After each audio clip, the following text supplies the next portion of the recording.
अस्सलाम वालेकुम। आप देख रहे हैं प्रोग्राम दुनिया मेरे आगे और मैं हूं गुलाम नबी मदनी। दुनिया भर से आज की अहम और ताज़ा खबरें जिन पर आज हम अपने प्रोग्राम में बात करने जा रहे हैं। बात करेंगे आज सबसे पहले कश्मीर के हवाले से। कश्मीर पर दो एटमी ताकतों की जंग मुतवक्के है। मसला कश्मीर की अहमियत, सकाफत और तारीख क्या है? तहरीक आज़ादी में कश्मीरियों का क्या किरदार रहा? कश्मीर पर भारतीय कब्जे का आगाज हो चुका है या फिर नहीं? कश्मीर में भारतीय मजालिम की खून अशाम दास्तान क्या है? और मसला कश्मीर के हल के लिए पाकिस्तान ने अब तक क्या किरदार अदा किया? मसला कश्मीर पर अक़वाम मुत्तहिदा और आलम इस्लाम का क्या किरदार है? कश्मीर कमेटी, इमरान खान हुकूमत और कश्मीर की आज़ादी के लिए की जाने वाली कोशिशें, पाक भारत कशीदगी के पीछे असल मुहर्रिकात क्या हैं? और इसके अलावा मसला कश्मीर की आज़ादी के लिए अवाम को क्या करना चाहिए? ऐसे कौन से काम हैं, तजावीज़ हैं जो अवाम को करनी चाहिए? वैसे तो दुनिया मेरे आगे प्रोग्राम में दुनिया भर से अहम और ताज़ा खबरें जो हैं शामिल की जाती थी, लेकिन आज का प्रोग्राम दुनिया मेरे आगे का ये प्रोग्राम स्पेशल प्रोग्राम है और ये प्रोग्राम सिर्फ़ और सिर्फ कश्मीर के लिए ख़ास है। आज हम अपने प्रोग्राम में कश्मीर के पूरे खित्ते का जायज़ा लेंगे। कश्मीर की आज़ादी की जो तहरीक है, कश्मीर है क्या, वहाँ की सकाफ़त क्या है, वहाँ की तारीख़ क्या है, वहाँ के लोग क्या हैं, और फिर कश्मीरियों ने पाकिस्तान की आज़ादी के लिए क्या कारनामे सर अंजाम दिए, और फिर ये भी देखने की कोशिश करेंगे कि कश्मीर पर भारत ने कब्ज़ा क्यों किया और कश्मीर में ऐसी कौन सी खूबियाँ हैं, ऐसी कौन सी चीज़ें हैं जो कश्मीर को जो जिसकी वजह से पाकिस्तान और भारत के दरमियान जो है वो कशीदगी है और तनाज़ा है। जिस तरह से इमरान खान साहब भी ये कह चुके हैं, ट्विटर पर भी कह चुके हैं और कौमी असम्बली के खिताब में भी ये बात कह चुके हैं कि पाकिस्तान और भारत के दरमियान अगर तनाव या तनाज़े की एक बड़ी वजह है तो वो मसला कश्मीर है। फिर अपने प्रोग्राम में ये भी जानने की कोशिश करेंगे कि अक़वाम मुत्तहिदा ने, OIC ने अब तक कितनी करारदादें पास की हैं, और फिर आगे बढ़ते हुए ये भी जानने की कोशिश करेंगे कि पाकिस्तान के अंदर जो कश्मीर कमेटी बनाई गई है उस कश्मीर कमेटी की कारकर्दगी क्या होती है, और फिर कश्मीर कमेटी के अंदर किसी कश्मीरी को क्यों शामिल नहीं किया जाता। पाक भारत जंग के हवाले से कशीदगी कैसे ख़त्म हो सकती है, मुहर्रिकात क्या हैं, ये सारी की सारी सूरत हाल जो है आपको अपने इस प्रोग्राम में बताएंगे। आज का प्रोग्राम सिर्फ और सिर्फ कश्मीर की आवाम के लिए और पाकिस्तान और भारत के दरमियान तनाज़े के हल के लिए और अमन किस तरह से हो सकता है, इस हवाले से ख़ास है। बात कर लेते हैं। अभी हमारे साथ एक कश्मीरी से मेहमान मौजूद हैं, अब्दुल हमीद लोन साहब। अब्दुल हमीद लोन साहब, सबसे पहले तो आपको बहुत बहुत आपका शुक्रिया और आपको अपने प्रोग्राम में खुशामदीद कहते हैं, आपने हमें वक्त दिया। ये फरमाइए कि कश्मीर जो है पिछले 70-71 सालों से हम देख रहे हैं कि तनाज़े की एक बड़ी वजह है, तो कश्मीर के हवाले से बहुत से लोग नहीं जानते कि कश्मीर है क्या। तो आपके ख्याल में कश्मीर का महल वकू, वहाँ की आबादी, वहाँ की सकाफत, वहाँ की तारीख क्या है, और फिर पाकिस्तान और भारत दोनों कश्मीर पर अपना हक क्यों जितलाते हैं? जी, जिस तरह से आपने बात की है मसले कश्मीर के हवाले से, चूंकि ये 70-71 साल से तस्फिया तलब मसला है। चूंकि अगर आप बात करें महल वकू के हवाले से, जो कश्मीर, रियासत जम्मू कश्मीर है, इसके चारों तरफ जो है वो अफगानिस्तान, पाकिस्तान, इंडिया और चाइना आते हैं। और ये चूंकि तीन एटमी ममालिक के दरमियान एक ऐसा सुलगता हुआ आतिशफिशा है जो किसी भी वक्त फट सकता है। तो ताहम आबादी जो है कश्मीर की, रियासत जम्मू कश्मीर की, वो 1,60,00,000 जो है मुश्तमिल है। तो वहाँ का जो ज़रिए माश है वो मुलाजमत है, हैंडीक्राफ्ट है, शॉल्स है, कालीन है या जंगलात है। ज़ाफ़रान हमारी बड़ी एक जो है वो जो दुनिया में कामी पाई जाती है, वो भी हमारे ज़रिए माश में है। टूरिज्म सबसे बड़ा है वहाँ पर, और मिनरल्स वहाँ निकलते हैं। संगमरमर के बारे में आपने देखा होगा, पानी जो है वहाँ कश्मीर के दरिया बहते हैं, 5 दरिया वहाँ से निकलते हैं। तो इसी तरह से मकबूजा रियासत जम्मू कश्मीर जो है पिछले 71 साल से भारतीय जुल्म जबर का निशाना बने हुई है। वहाँ पर नस्ल कुशी जारी है, क्योंकि कश्मीरियों की जो अपना आप अगर आप कहें वहाँ खेती बाड़ी की जाती है, हैंडीक्राफ्ट जिस तरह से मैंने बात की है। अच्छा, इस तरह सिटोनस है, फ्रूट हमारी सनत है वहाँ पर। कश्मीर में चावल भी निकलते हैं, गंदम भी है। तो इसी तरह से जो तारीख रही है कश्मीर के हवाले से, एक बड़ी लंबी तारीख है जिसमें मुस्लिम किंग्स भी रहे हैं, उसमें हिंदू भी रहे हैं। मुगलिया दौर में भी जो है वो ये अपना उनके जेर असर रही है। सिखों ने भी इसमें हुकूमत की है। डोगराओं ने, और उसके बाद हिंदुस्तान का जो हिंदू साम्राज्य वो काबिज है। और कश्मीर के हवाले से एक अपनी एक जो स्ट्रेटेजिक अब्दुल हमीद साहब इम्पोर्टेंस है। जी, तो कश्मीर के अब्दुल हमीद साहब, आपने कश्मीर के हवाले से बता दिया कि कश्मीर का महल वकूअ और वहाँ का जरिया माश। ये भी फरमाइए कि कश्मीर पर पाकिस्तान और भारत दोनों क्यों चाहते हैं कि ये कश्मीर हमारे मातहत हो जाए? फिर बानी पाकिस्तान कायद आज़म मोहम्मद अली जिन्ना ने यह फरमाया था कि कश्मीर पाकिस्तान की शहरग है। बिल्कुल, इसमें कोई शक नहीं है। कश्मीर चूंकि मुस्लिम अक्सरियती इलाका है, एक जिस तरह से हिंदुस्तान एक गलत तशरीह कर रहा है इसकी, क्योंकि उस वक्त जो रूलर था वो अपना डोगरा था, महाराजा था, तो मुसलमानों की अक्सरियत थी। जब 47 में ये दो रियासतें वजूद में आई, तो चूंकि ये मुस्लिम अक्सरियती इलाका था, दो कौमी नजरिए के तहत पाकिस्तान का हिस्सा ये बनता है। क्योंकि लोग, कश्मीरी अवाम की भी यही ख्वाहिश है कि वो भी समझते हैं कि अपना हम पाकिस्तान के साथ जाना चाहते हैं। उसके बाद यूएन ने जब ये काबिज हुआ हिंदुस्तान, वहां पर 47 में 27 अक्टूबर को अपनी फौजें उतारी। उसके बाद यूनाइटेड नेशंस के अंदर जवाहरलाल नेहरू गए हैं, तो यूनाइटेड नेशंस ये तजवीज दी है कि वहां के लोगों से राय ली जाए, उनसे पूछा जाए कि वो अपने मुस्तकबिल का जो फैसला किसके साथ करना चाहते हैं। तो उसमें हिंदुस्तान जो है ना वो हरदरम निकला। आज तक उसने उसका जो है ना वो ख्याल नहीं रखा, क्योंकि अक्सरियती इलाका जो है मुसलमानों का है, और उसकी वजह से जो पाकिस्तान के साथ मोहब्बत करते हैं वो, और पाकिस्तान चूंकि हमेशा समझता है ये डिस्प्यूट है, पाकिस्तान ने कभी नहीं कहा कि ये मेरा हिस्सा है। हम पाकिस्तान जो है वो कश्मीरी अवाम से मोहब्बत करता है, जबकि हिंदुस्तान वहाँ जंगलात, वहाँ जो टूरिज्म है, वहाँ जो मिनरल्स है वो उस पर काबिज है, लोगों का उसे कोई ख्याल नहीं है। तो इसी तरह से कश्मीरियों ने 47 से लेकर आज तक 5 लाख से ज्यादा लोगों की कुर्बानियां दी है, जानों का नजराना पेश किया है अपने हक खुद इरादत के लिए। तमाम आज जिम्मेदारी बनती है अक़वाम मुत्तहिदा की कि वो आए, अपना किरदार अदा करें और लोगों से पूछा जाए। अगर हिंदुस्तान को ये समझता है कि लोग मेरे साथ हैं, वो फिर रायशुमारी क्यों नहीं कराता? क्योंकि उसको पता है लोग मेरे साथ नहीं है। आज की डेट में भी आप देखें, हिलाली परचम को लेकर हमारा नौजवान दीवार की तरह खड़ा हो जाता है, और शहादत जब उसकी आती है तो वो कहता है मुझे दफन किया जाए इस हिलाली परचम में। तो ये कश्मीरियों की रोज अव्वल से पाकिस्तान के साथ एक मोहब्बत अकीदत है, और इसी वजह से कायदे आज़म ने भी कहा था ये मेरी शारग है। और जब तक में कश्मीरियों को अपना हक खुद इरादत मिल जाता है, जब तक वो पाकिस्तान के साथ मिल जाता है, क्योंकि हमारी सरहदें, जिस तरह से महल वकूअ की बात मैंने की, वो पाकिस्तान के साथ हमारी सरहदें मिलती है। हमारे पानी, हवाएं, हमारा रहन सहन, आब हवा, सब कुछ पाकिस्तान के साथ मिलता है। तो हिंदुस्तान के साथ सवाल ही नहीं है। तो अच्छा, लोन साहब आखिर में ये भी फरमा दें कि हमने ये सुनते आए हैं और ये हकीकत भी है कि पाकिस्तान का जो सारा पानी है वो कश्मीर से आता है, और भारत पाकिस्तान को, जाहिर सी बात है, आज तक पाकिस्तान की आज़ादी को तस्लीम नहीं करता, और भारत ये चाहता है कि कश्मीर पर कब्जे के जरिए से पाकिस्तान को, जो पाकिस्तान का पानी है उस पर कब्जा कर लिया जाए। तो इस पर आप क्या कहेंगे? देखिए, हिंदुस्तान की रोज अव्वल से ये कोशिश रही है कि मैं साजिशें करूं, पाकिस्तान को कभी तस्लीम नहीं किया।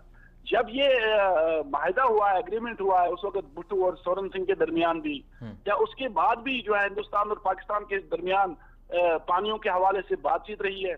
हम आज की डेट में हिंदुस्तान जो रेशे दवान है उसके जो साजिशें है वो दुनिया के सामने आया है।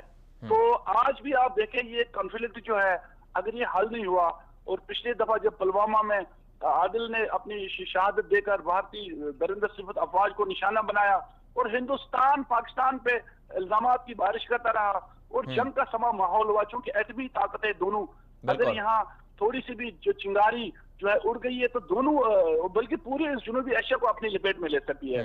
तो हिंदुस्तान वहां पर इस तरह की बहुत सारी साजिशें कर रहा है, पानी को रोक रहा है, डैम्स बना रहा है। तो इसी तरह से लोगों के हुकूक छीने जा रहे हैं, और हमारे जो वहां पर जो इंसानी हुकूक है, बुनियादी हुकूक है, वो छीने गए हैं, एजुकेशन हमारी छीनी गई है। इसी तरह से आप देखें, आज की डेट में जहां इंटरनेट का जमाना है, हमें वो सहूलियात नहीं है। वहां पर सेल फोन हमारे जो है, मोबाइल, वो जाम किए जाते हैं, इंटरनेट को मुअत्तल किया जाता है। हमारी जो नशरियात यहाँ से जो ज़राए इब्लाग के इदारे, उन पे कदगने हैं।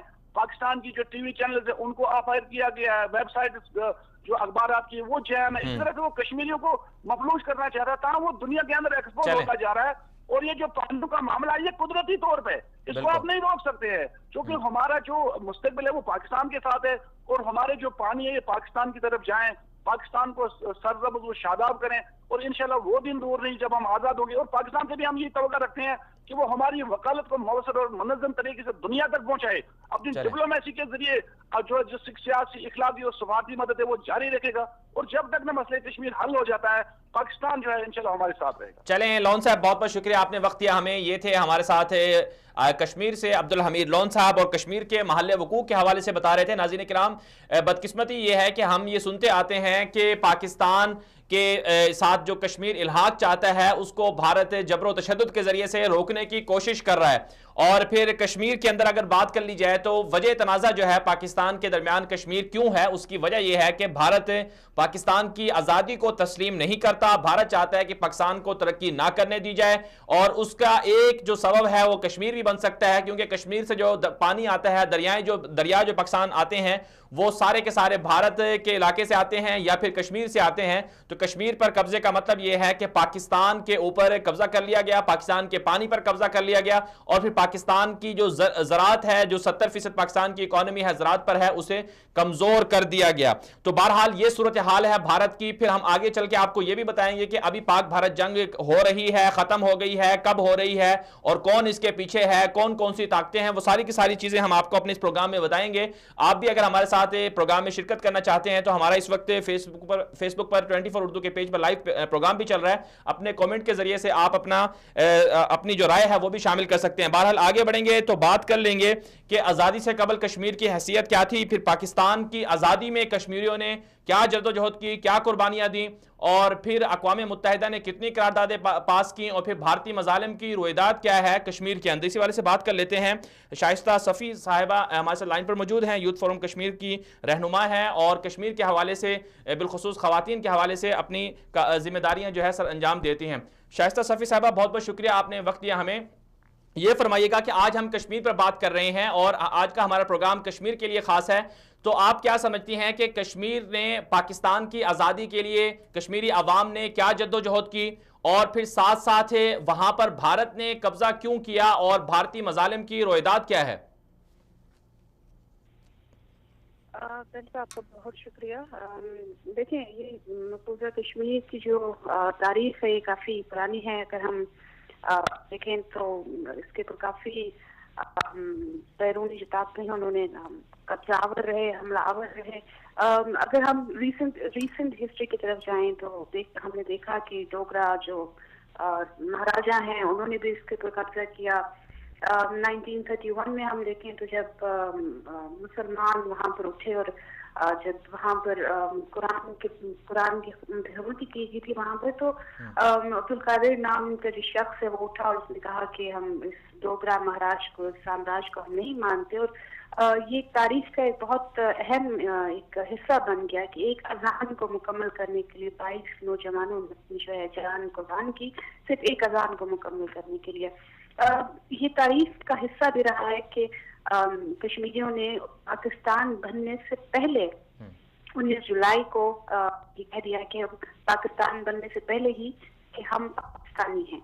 और जब पाकिस्तान फिर बना और उस वक्त हम सबके सामने मौजूद है कि उस वक्त जो एक रूल बना था कि जो मुस्लिम अक्सरियत के इलाके हैं वो पाकिस्तान का हिस्सा बनेंगे और जो इंडियन या हिंदू अक्सरियती इलाके हैं वो हिंदुस्तान का हिस्सा बनेंगे। लेकिन एक वही कॉन्स्पिरेसी की किस तरह कश्मीर को पहले उन्होंने उसका फैसला जो है वो मुखर किया, उसके बाद एक मिली बजट या कुछ इस तरह का उन्होंने करके एक झूठा इंस्ट्रूमेंट ऑफ एक्सेशन जो है वो सामने लाया। और आज अगर उस इंस्ट्रूमेंट ऑफ एक्सेशन की बात की तो भारत ये कहता है कि डॉक्यूमेंट अब मौजूद नहीं है। और ये भी एक हकीकत पे मबनी बात है कि अक़वाम मुत्तहिदा में जो भारत इस मसले को लेकर गया वो भारत था कि जो अक़वाम मुत्तहिदा में कश्मीर का जो मसला है वो अक़वाम मुत्तहिदा में लेकर गया।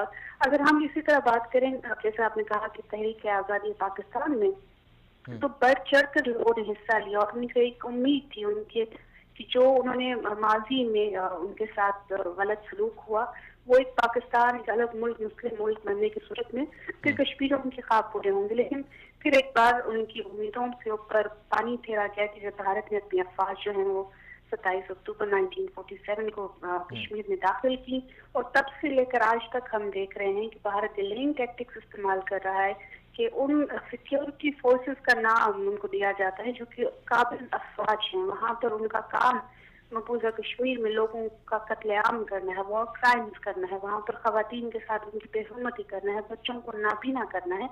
तो भारत ने एक पूरे प्लान के तहत 1947 से आज तक जो वहाँ पर अपनी अफवाज रखी है 7.5 लाख अफवाज थी, लेकिन पुलवामा इंसिडेंट के बाद उन्होंने इसके अंदर मजीद इजाफा कर दिया ऑक्यूपेशनल फोर्सेस के अंदर, और जो उनकी कार्रवाइयाँ वहाँ पर उसमें मजीद इजाफा होता जा रहा है। और हमारे सामने है, हमारा मीडिया हमें दिखा रहा है, इंटरनेशनल मीडिया इसके ऊपर बात कर रहा है कि किस तरह वहाँ पर रोज बरोज जो मजालिम है वो पते जा रहे हैं।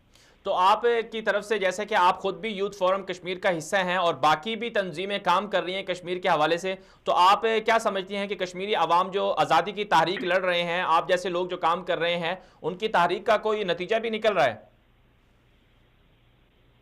देखिए, पूरा कश्मीर में जो हमारे बहन भाई मौजूद हैं जो अपने खून से इस तहरीक में हिस्सा डाले हुए हैं, उनकी तो कुर्बानियों पर कोई शक नहीं है। वो अपने खून से इस तहरीक को जिंदा रखे हुए आज भी, अगर इतने सालों के बावजूद लोग जानते हैं कि मकबूजा कश्मीर एक इलाका है कि जो डिस्प्यूटेड टेरिटरी है, वहाँ पे मजालिम हो रहे हैं, तो वहाँ के लोगों की कुर्बानियों की वजह से भारत जितना चाहे जुल्म करता है, भारत चाहे जितना इस ऑक्युपाइड टेरिटरी को दबाने की कोशिश करता है, भारत चाहे जितना अपने मीडिया के थ्रू, अपने मीडिया के नैरेटिव और ट्विस्ट और स्पिन्स के थ्रू दुनिया को चक्कर देने की कोशिश करता है कि उनका इंटरनल मसला है, लेकिन दुनिया जानती है और भारत अपने ही रवैयों से, मुख्तलिफ रवैयों से दुनिया के सामने ये चीज जाहिर कर देता है कि उनका इंटरनल मसला नहीं है, डिस्प्यूटेड टेरिटरी है।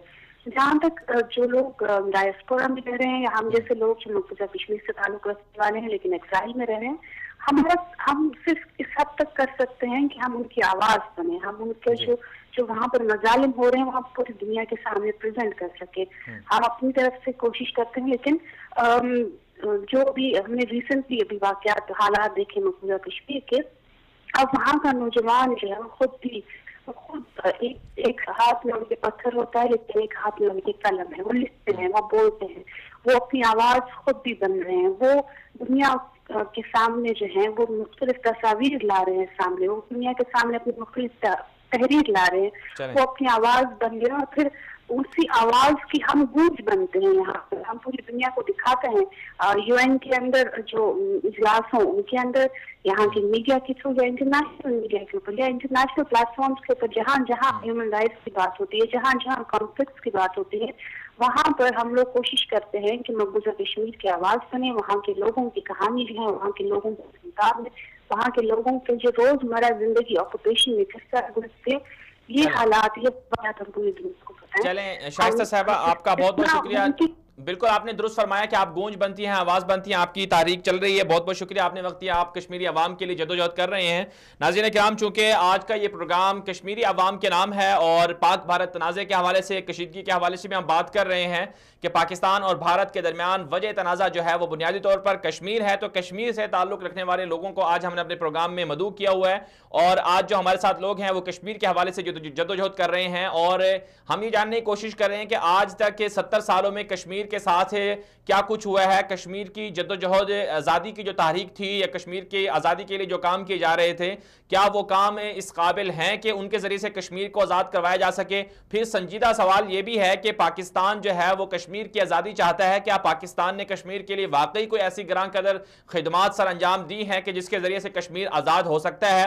फिर जैसा कि हमें मालूम हुआ कि इमरान खान साहब ये कहते हैं कि मुज़ाकरात के ज़रिए से कश्मीर के मसले को हल किया जा सकता है, लेकिन भारत जो है कश्मीर के ज़रिए से पाकिस्तान पर जंग मुसल्लत करना चाहता है, कश्मीर के जरिए से पाकिस्तान को कमजोर करना चाहता है, कश्मीर ही के जरिए से पाकिस्तान को भारत धमकियां देता है, कश्मीर ही के जरिए से चाहता है भारत के 2019 में या भारत और पाकिस्तान के दरमियान एटमी जंग भी हो जाए और फिर आलमी दुनिया जो है, आलमी ताकतें जो हैं वो भी ये चाहती हैं कि कश्मीर ही के जरिए से ये दोनों ममालिक आपस में लड़ पड़े। और फिर बदकिस्मती ये है कि LOC पर जब हम देखते हैं तो LOC के दोनों अतराफ जो है वो कश्मीरी हैं और बसने वाले ज्यादातर जो हैं वो मुसलमान हैं, जब वहां पर कशीदगी होती है, भारत की कोशिश होती है कि इस तरफ से भी, पाकिस्तान की तरफ से भी मुसलमान मारे जाएं और भारत की तरफ जो बसने वाले कश्मीरी हैं वो भी जाहिर सी बात है मुसलमान हैं, उनमें अक्सरियत, तो वो भी मुसलमान हैं, उनको भी मारा जाए।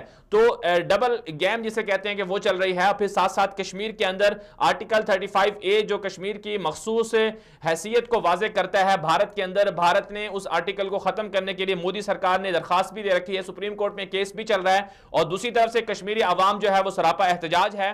जो आर्टिकल 35A है उसके मुताबिक हिंदू जो है वो कश्मीर के अंदर रह सकते हैं, हिंदुओं को बसाने का मंसूबा है, हिंदुओं की आबादी बसाई जा रही है और हिंदुओं को लाकर कश्मीर के अंदर कश्मीरी जमीन पर कब्जा करवाया जा रहा है। जिस तरह से फलस्तीन के अंदर इसराइल जो है वो यहूदी आबादकारी करता है, इसी तरह से इंडिया जो है, हिंदुस्तान जो है वो कश्मीर के अंदर आर्टिकल 35A को मुअत्तल करके वहां पर हिंदुओं को बसाना चाहता है ताकि वहां से जो कश्मीरी अवाम है उनको खत्म किया जाए और मुकम्मल तौर पर कब्जा कर लिया जाए कश्मीर की जमीन पर। तो यह सूरत हाल चल रही है कश्मीर के अंदर। तो इसके मुकाबले में पाकिस्तान के अंदर कश्मीर कमेटी बनाई गई, इसके मुकाबले में पाकिस्तान के अंदर बहुत बड़े इजलास होते हैं, बहुत बड़ी कॉन्फ्रेंसें होती हैं, बड़ी बड़ी सियासी जमातें उसमें शरीक होती हैं, पाकिस्तान से और दुनिया भर से इस हवाले से तंजीमें भी काम करती हैं, पाकिस्तान से लोग भी जाते हैं, डेलीगेशन UN जाता है, जिनेवा जाता है, स्विट्जरलैंड जाता है, मुख्तलिफ मुल्कों में जाता है, पार्लिमानी रहनुमा जाते हैं कश्मीर के अंदर। कश्मीर कमेटी के अंदर अगर उसका जायजा ले लिया जाए तो 21 के करीब जो हैं वो सियासतदान, ये मुख्तलिफ सियासी जमातों से ताल्लुक रखते हैं, वो कश्मीर कमेटी का हिस्सा हैं। कश्मीर के हवाले से बजट मुख्तस किया जाता है, लेकिन इसके बावजूद जो है हम देखते हैं कि कश्मीर की आज़ादी के लिए, कश्मीर की जद्दोजहद के लिए कुछ भी नहीं हो रहा। और कश्मीर के हवाले से हम देख रहे हैं कि कश्मीरी अवाम आज भी पाकिस्तान की तरफ नजरें उठाते हैं, पाकिस्तान की तरफ देखते हैं। फिर अगर बात कर ली जाए कश्मीर के अंदर की तहरीकों की बात कर ली जाए तो कश्मीर के अंदर मुख्तलिफ सियासी जमातें हैं और मुख्तलिफ तहरीकें जो है वो काम कर रही हैं, लेकिन उनमें इख्तलाफात नहीं है, वो आपस में मुत्तहिद हैं। हुर्रियत लीडर जो है मुख्तलिफ हैं, सैयद अली गिलानी हैं, मीर वाइज उमर फारूक हैं और गुलाम यासीन हैं और भी कई लोग हैं। फिर जमात इस्लामी जो है बिलखुसूस वो भी कश्मीर के अंदर काम कर रही है। लेकिन अभी जो ताज़ा खबरें हैं उसके मुताबिक तमाम की तमाम जो जमातें हैं कश्मीर के अंदर काम कर रहे हैं उनके खिलाफ कार्रवाई की जा रही है। जमात इस्लामी को बिलखुसूस तनकीद का निशाना बनाया जा रहा है। मजीद बात कर लेते हैं पाकिस्तान से। जमात इस्लामी के अमीर जनाब सिराजुल हक साहब इस वक्त लाइन पर मौजूद हैं। सिराजुल हक साहब, बहुत बहुत शुक्रिया, आपने वक्त दिया हमें। यह फरमाइए कि आज हम कश्मीर के हवाले से बात कर रहे हैं, तो आप क्या समझते हैं कि मसला कश्मीर पिछले 70 सालों से हल क्यों नहीं हुआ? कुताही कहां पर हुई है? कश्मीर कमेटी जिम्मेदार है, पाकिस्तान जिम्मेदार है या हिंदू जिम्मेदार हैं? फिर हम देख रहे हैं कि जमात इस्लामी जो कश्मीर से ताल्लुक रखती है, मकबूजा कश्मीर के अंदर उनके खिलाफ क्रैकडाउन किया जा रहा है। तो आपकी जमात इस्लामी इस हवाले से क्या काम कर रही है? बिस्मिल्लाहिर्रहमानिर्रहीम। मेरी जमात इस्लामी बिल्कुल फ़ाल है, बेदार है, और मेरी जमात इस्लामी इस वक्त भी, आज भी आप सवाल कर रहे हैं तो मैं जंगबंदी लाइन से वापस आ रहा हूँ। आज सारा दिन हमने जंगबंदी लाइन पे गुजारा, LOC पे गुजारा, वहाँ के मुतासरीन से मिले, वहाँ के मुहाजिरीन से मिले, वहाँ के मुतासरीन से मिले। और बुनियादी बात यह है कि मसला इसलिए हल नहीं हो रहा है कि पाकिस्तान और इंडिया के दरमियान जो बुनियादी तनाज़ा है वो है भी कश्मीर का, इसके अलावा कोई मसला नहीं है। और अफसोस यह है कि एक नहीं 23 करारदाद अक़वाम मुत्तहिदा ने पास किए हैं, लेकिन उस पर अक़वाम मुत्तहिदा ने उसी तरह अमल नहीं करवाया जिस तरह कार्रवाई अक़वाम मुत्तहिदा ने मशरक़ तैमूर के हवाले से की या सूडान में जनूबी सूडान के हवाले से की या मशरक़ी पाकिस्तान जब बांग्लादेश बन रहा था तो उसके हवाले से की। इसका मतलब यह है कि UNO का जो निज़ाम है वो मुसलमानों के लिए कुछ है और दूसरे लोगों के लिए कुछ है। पाकिस्तान की जो हुकूमतें हैं उन्होंने भी संजीदगी से इस मसले को नहीं लिया है, तरजीह अव्वल में शामिल नहीं किया है। और गैर संजीदगी का आप इससे अंदाजा करें कि इस नई हुकूमत की भी 6 महीने गुजर गए, लेकिन 4 दिन पहले तक कोई कश्मीर कमेटी नहीं थी, न उनका कोई सरबराह मुकर्रर हुआ था। बाकी 36 कमेटियों के सरबराहान बन गए थे। अगर कोई कमेटी सरबराह से के बगैर था तो वो कश्मीर कमेटी थी, इसलिए कि किसी भी हुकूमत ने इसको अपना एक तरजीह अव्वल के तौर पर नहीं लिया है बल्कि पाकिस्तान की हर हुकूमत ने कोशिश की है कि हिंदुस्तान के साथ यारी हो जाए, तिजारत हो जाए, फनकारों का, अदाकारों का, कल्चर और सकाफत का राबिता हो जाए। और पाकिस्तान के जो 71 साल हमारे ज़ाया हो गए इसी के नज़र हो गए। हाल यह है कि इंडिया ने 1948 में भी हम पर हमला किया था, 1965 में भी हम पर हमला किया था, मशरक़ पाकिस्तान की जुदाई में भी इंडिया का हाथ है, कारगिल के दौरान भी हम पर हमला किया था। तो एक दिन के लिए भी इंडिया ने पाकिस्तान को माफ नहीं किया है, न हमारे नजरियाती वजूद न जोग्राफियाई वजूद को तस्लीम किया है। लेकिन हमारे हुक्मरान हमेशा हमारी कौम को यही समझाते रहे कि हम एक छोटा मुल्क है, वो बहुत बड़ी हुकूमत है, बड़ी रियासत है। लेकिन अब एक बार फिर पुलवामा के वाक़े के बाद इंडिया ने हम पर हमला किया है और इंडिया ने पाकिस्तान को कमज़ोर करने की कोशिश की है, एक माशी लिहाज से भी और सारी दुनिया में लॉबिंग के लिहाज से भी, अफगानिस्तान में भी, हर जगह जहां भी उनका बस चला है उन्होंने दुनिया को, लॉबी को, मीडिया को, मईशियत को और आखिर ये कि अपनी एयरफोर्स को हमारे खिलाफ इस्तेमाल किया है।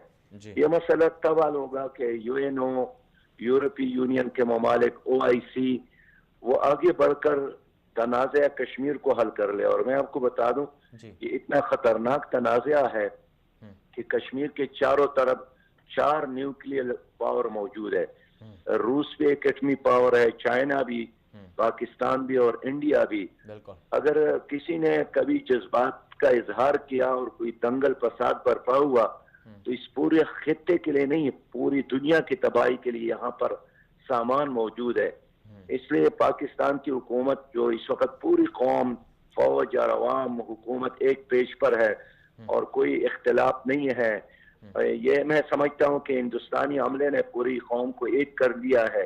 अब इस एकजहती को आगे ले जाने, इसको बरकरार रखना ये हुकूमत की जिम्मेदारी है। हमने सेनेट में भी मुतालिबा किया है कि हमें इंडिया के साथ बाकी चीज़ों पर मुज़ाकरात नहीं करना चाहिए, बस एक ही मसला है कि वो कब कश्मीर से निकलेंगे। इसलिए कि जिस तरह अफगानिस्तान में नेटो अफवाज को शिकस्त का सामना हुआ, उसी तरह अगर ये खुद नहीं निकलता है तो माशी बर्बादी भी होगी और इनका हशर भी रूस और अमेरिका की तरह होगा जिस तरह अफगानिस्तान में इन दोनों बड़ी आपने बिल्कुल दुरुस्त निशानदेही की कि अक़वाम मुत्तहिदा की करारदादों की रोशनी में मसला कश्मीर हल होना चाहिए। लेकिन सर हम ये पिछले 70 सालों से यही बातें सुनते आ रहे हैं, अमलन तो हिंदुस्तान मान नहीं रहा, तो उसमें पाकिस्तान की कमजोरी है या फिर पाकिस्तान को अमलन कश्मीर में दाखिल हो जाना चाहिए? असल में पाकिस्तान इस वक्त भी यही चाहता है कि बस just to kill the time, किसी तरीके से वक्त गुजर जाए और किसी तरीके से हम महफूज रहें। लेकिन हमारा ये ख्याल है कि चले पायलट के वापस ये चंद दिनों के लिए अमन हो भी, लेकिन 4 दिन बाद अगर दोबारा पुलवामा की तरह कोई वाक़या हो जाए कश्मीर में, इसलिए कि एक कौम की इज्जत लुट रही है, उनकी असमत तरी हो रही है, एक कौम के मसाजिद महफूज नहीं है, उनका दीन महफूज नहीं है, माओ बहनों और बेटियों की दुपट्टे महफूज नहीं है, स्कूल के बच्चों को भी पेलेट गन्स के जरिए अंधा किया गया और PhD डॉक्टर मनान जैसा आदमी जो पूरी दुनिया में एक बहुत बड़ी शख्सियत थी, इस तरह प्रोफेसर डॉक्टर सब्जार अहमद सूफी जैसा आदमी और इस तरह डॉक्टर भट्ट PhD सोशलिस्ट है, सारी दुनिया में मशहूर शख्सियत है, तो न स्कूल के बच्चों को माफ किया न ऐसे PhD डॉक्टर को माफ किया। तो आइंदा की क़ियादत को भी ख़त्म कर रहे और मौजूदा इंटेलिजेंशिया को भी उन्होंने, और 4 दिन कबल उन्होंने जमात इस्लामी मकबूजा कश्मीर पर पाबंदी लगा दी है, हमारे दफातर बंद किए हैं और इससे आगे बढ़कर उन तमाम तालीमी इदारों को भी बंद किया है जिसमें लाखों कश्मीरी बच्चों को जमात इस्लामी एजुकेट कर रही है। हिंदुस्तान का मंतख यही है कि इन्हीं तालीमी इदारों में मुजाहिद और इन्हीं तालीमी इदारों में आज़ादी पसंद नौजवान तैयार होते हैं, बुरहान वानी हो या ये दूसरे नौजवान हो, इन्हीं इदारों से पले और बड़े हैं। इसलिए उन्होंने आज जमात इस्लामी पर भी पाबंदी लगा दी। आज आज़ाद कश्मीर की असम्बली ने मकबूजा कश्मीर के जमात इस्लामी के हक में करारदाद पास किया है, लेकिन आप देख रहे हैं कि हमारे वजारत खारिजा खौफ की वजह से एक लफ्ज अब तक नहीं बोले हैं। बिल्कुल।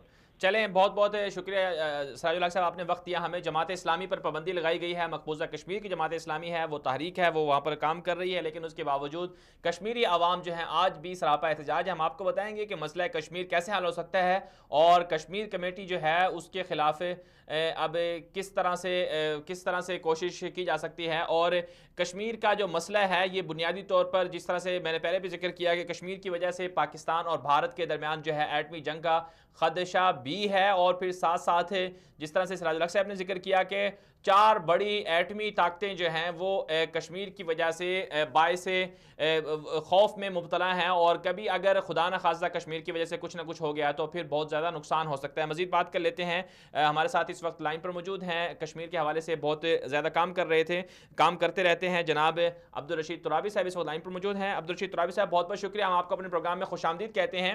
ये फरमाइए कि मसला कश्मीर पिछले 70 सालों से हल नहीं हो रहा, तो आप क्या समझते हैं कि इसके अंदर अक़वाम मुत्तहिदा जिम्मेदार है, OIC जिम्मेदार है, 1.5 अरब मुसलमान जिम्मेदार हैं, या फिर पाकिस्तान की 22 करोड़ आवाम जिम्मेदार है, या चंद हुक्मरान जो बार बार आते रहते हैं वो जिम्मेदार हैं, या फिर कश्मीरी अवाम इसके जिम्मेदार है?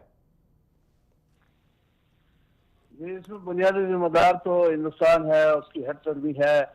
उसने जो वादे किए कश्मीरियों से, अक़वाम मुत्तहिदा की करारदादों को उसने कबूल किया, बल्कि उसी की तहरीक पर वो करारदादें पास भी हुई, लेकिन उसके बाद मुसलसल उसकी हद गर्मी है और एक फौजी कब्जा है उसका, जिसे छुड़ाने के लिए कश्मीरी पिछले 70 साल से मुसलसल तहरीक चला रहे हैं, और पाकिस्तान भी एक पुष्टिबानी कर रहा है मुसलसल।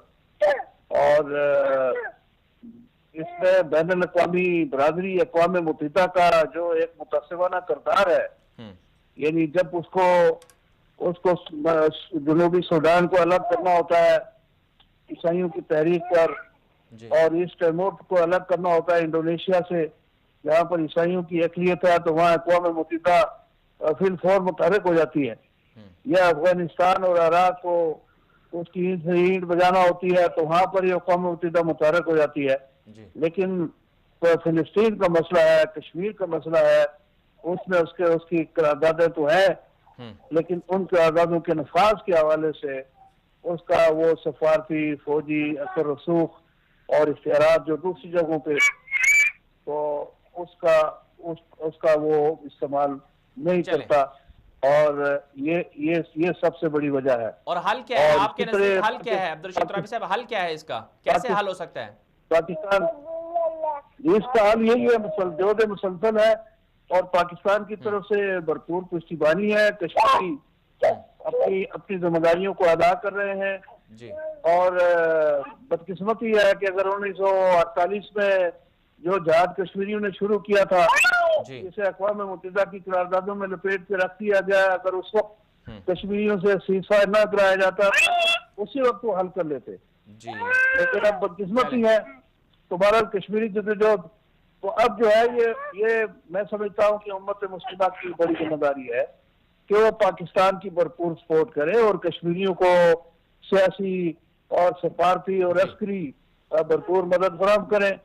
और अगर हमारे मुसलमान मुल्क जो है जिनकी हिंदुस्तान के साथ अरबों डॉलर की तिजारत है, अगर ये हिंदुस्तान को सिर्फ धमकी भी दे दें कि भाई मसला कश्मीर पर पेशरफ करो और ये जुल्म और सितम बंद करो, वरना हम तजारती और सफारती मुकाबला कर सकते हैं, तो भी ये मसला हल हो सकता है।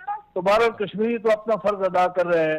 चलें, कश्मीरी अपना फर्ज अदा कर रहे हैं। अब्दुल रशीद तुराबी साहब, आपका बहुत बहुत शुक्रिया, आपने वक्त दिया हमें। ये थे हमारे साथ अब्दुल रशीद तुराबी साहब। नाज़रीन इकराम, आगे भी बढ़ेंगे, मजीद भी प्रोग्राम में मेहमान हैं हमारे साथ, उनको भी शामिल करेंगे, लेकिन उससे पहले एक मुख्तसर सी ब्रेक लेते हैं। ब्रेक में वापस आते हैं, हमारे साथ रहिएगा।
जी हाँ नाज़रीन किराम, हम बात कर रहे हैं पाकिस्तान और भारत के दरमियान कशीदगी की। जो मेन वजह है, असल वजह है, वो मसला कश्मीर है।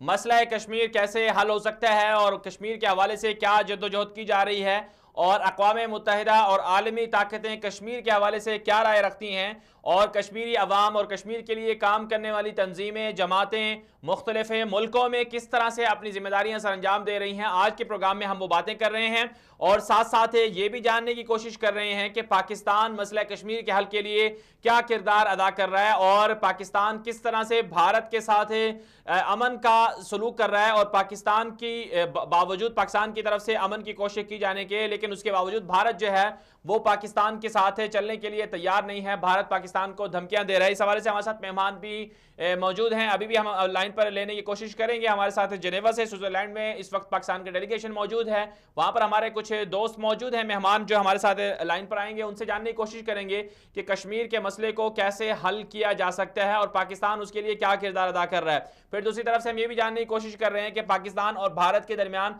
जंग कौन करवाना चाहता है, और फिर ऐसी क्या वजह है कि पाकिस्तान तो अमन का पैगाम देता है, लेकिन पाकिस्तान के दुश्मन जो हैं वो मुख्तलिफ तरह से इत्तेहाद करके पाकिस्तान को तबाह करना चाहते हैं। वो कौन कौन ऐसे लोग हैं, मजीद बात कर लेते हैं। इस वक्त हमारे साथ लाइन पर मौजूद हैं जनाब सरदार अमजद साहब। सरदार साहब, बहुत बहुत शुक्रिया वक्त दिया आपने हमें। आप जनेवा के अंदर मौजूद हैं और वहां पर डेलीगेशन के अंदर भी शामिल हैं, तो आप ये फरमाइए कि कश्मीर के हवाले से अब तक के क्या कोशिशें हुई हैं और अक़वाम मुत्तहिदा किस हद तक संजीदा है कश्मीर के मसले को हल करवाने के लिए। तो पहले बताता हूँ, मैं अल्ताफ हुसैन वानी बोल रहा हूँ। जी सरदार साहब, आप आवाज सुन पा रहे हैं। कश्मीर के हवाले से आज हम बात कर रहे हैं, ये फरमाइए कि अक़वाम मुत्तहिदा मसला कश्मीर के हल करवाने के लिए किस हद तक संजीदा है। होती मसले गालिबन दोबारा राब्ते की कोशिश करेंगे, सरदार अमजद साहब से राब्ते की कोशिश करेंगे, उनसे जानने की कोशिश करेंगे कि मसला कश्मीर का हल कैसे हो सकता है और क्या वाकई भारत पाकिस्तान से एटमी जंग चाहता है, और खुदा न खास्ता अगर ये मामला हो जाता है तो फिर ना कश्मीर रहेगा, ना पाकिस्तान, ना फिर हिंदुस्तान। नुकसान जो है दोनों तरफ अवाम का होगा। अक़वाम मुत्तहिदा जो है वो मसला कश्मीर के हल के लिए किस हद तक संजीदा है। यूरोप, बरतानिया और बाकी जो बड़े बड़े ममालिक हैं, यूरोप, अमेरिका और बाकी जो दुनिया की बड़ी ताकतें हैं, वो क्या पाकिस्तान का साथ दे रही हैं, कश्मीरी अवाम का साथ दे रही हैं। और फिर पाकिस्तान की तरफ से जो कश्मीर कमेटी बनाई गई है, क्या कश्मीर कमेटी भी अपनी जिम्मेदारियां पूरी कर रही है या नहीं कर रही, ये हम जानने की कोशिश कर रहे हैं। हम मेहमानों से राब्ता भी करेंगे और उनसे जानने की कोशिश करेंगे कि क्या वजह है कि मसला कश्मीर अब तक हल नहीं हुआ अक़वाम मुत्तहिदा के अंदर, बावजूद इसके कि करारदादें भी पेश होती हैं और हर साल जो है वहाँ पर कॉन्फ्रेंसें भी होती हैं और लोग भी जाते हैं दोनों ममालिक से, अवाम भी वहाँ पर जो नुमाइंदे हैं मुख्तलिफ वो मौजूद होते हैं।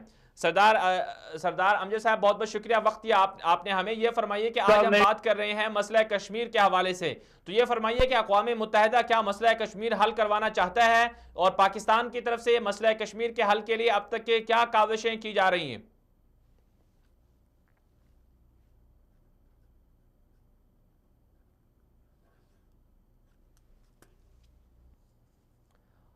सरदार अमजद साहब से रब्ता नहीं हो रहा। गालिबन आगे हम बढ़ेंगे तो अगले मेहमान से रब्ता की कोशिश करेंगे कि पाकिस्तान जो है मसला कश्मीर के हल के लिए किस हद तक संजीदा है और पाकिस्तान की तरफ से क्या कोशिशें की जा रही हैं। अक़वाम मुत्तहिदा के अंदर सालाना जो है दोनों अतराफ से, मकबूजा कश्मीर से और पाकिस्तान के आज़ाद कश्मीर से और पाकिस्तान की तरफ से मुख्तलिफ लोग जाते हैं। अक़वाम मुत्तहिदा के तहत वहाँ पर कॉन्फ्रेंसें होती हैं, इजलास होते हैं, मीटिंग्स होती हैं, वहाँ पर मसला कश्मीर को ज़ेर बहस लाया जाता है और कश्मीर के हवाले से गौर व फिक्र किया जाता है कि मसला कश्मीर कैसे हल हो। एक ऐसे वक्त में जब पाकिस्तान और भारत के दरमियान तनाव बरकरार है, कशीदगी है और पाकिस्तान और भारत के दरमियान जो है अमन की बातें भी की जा रही हैं, आलमी दुनिया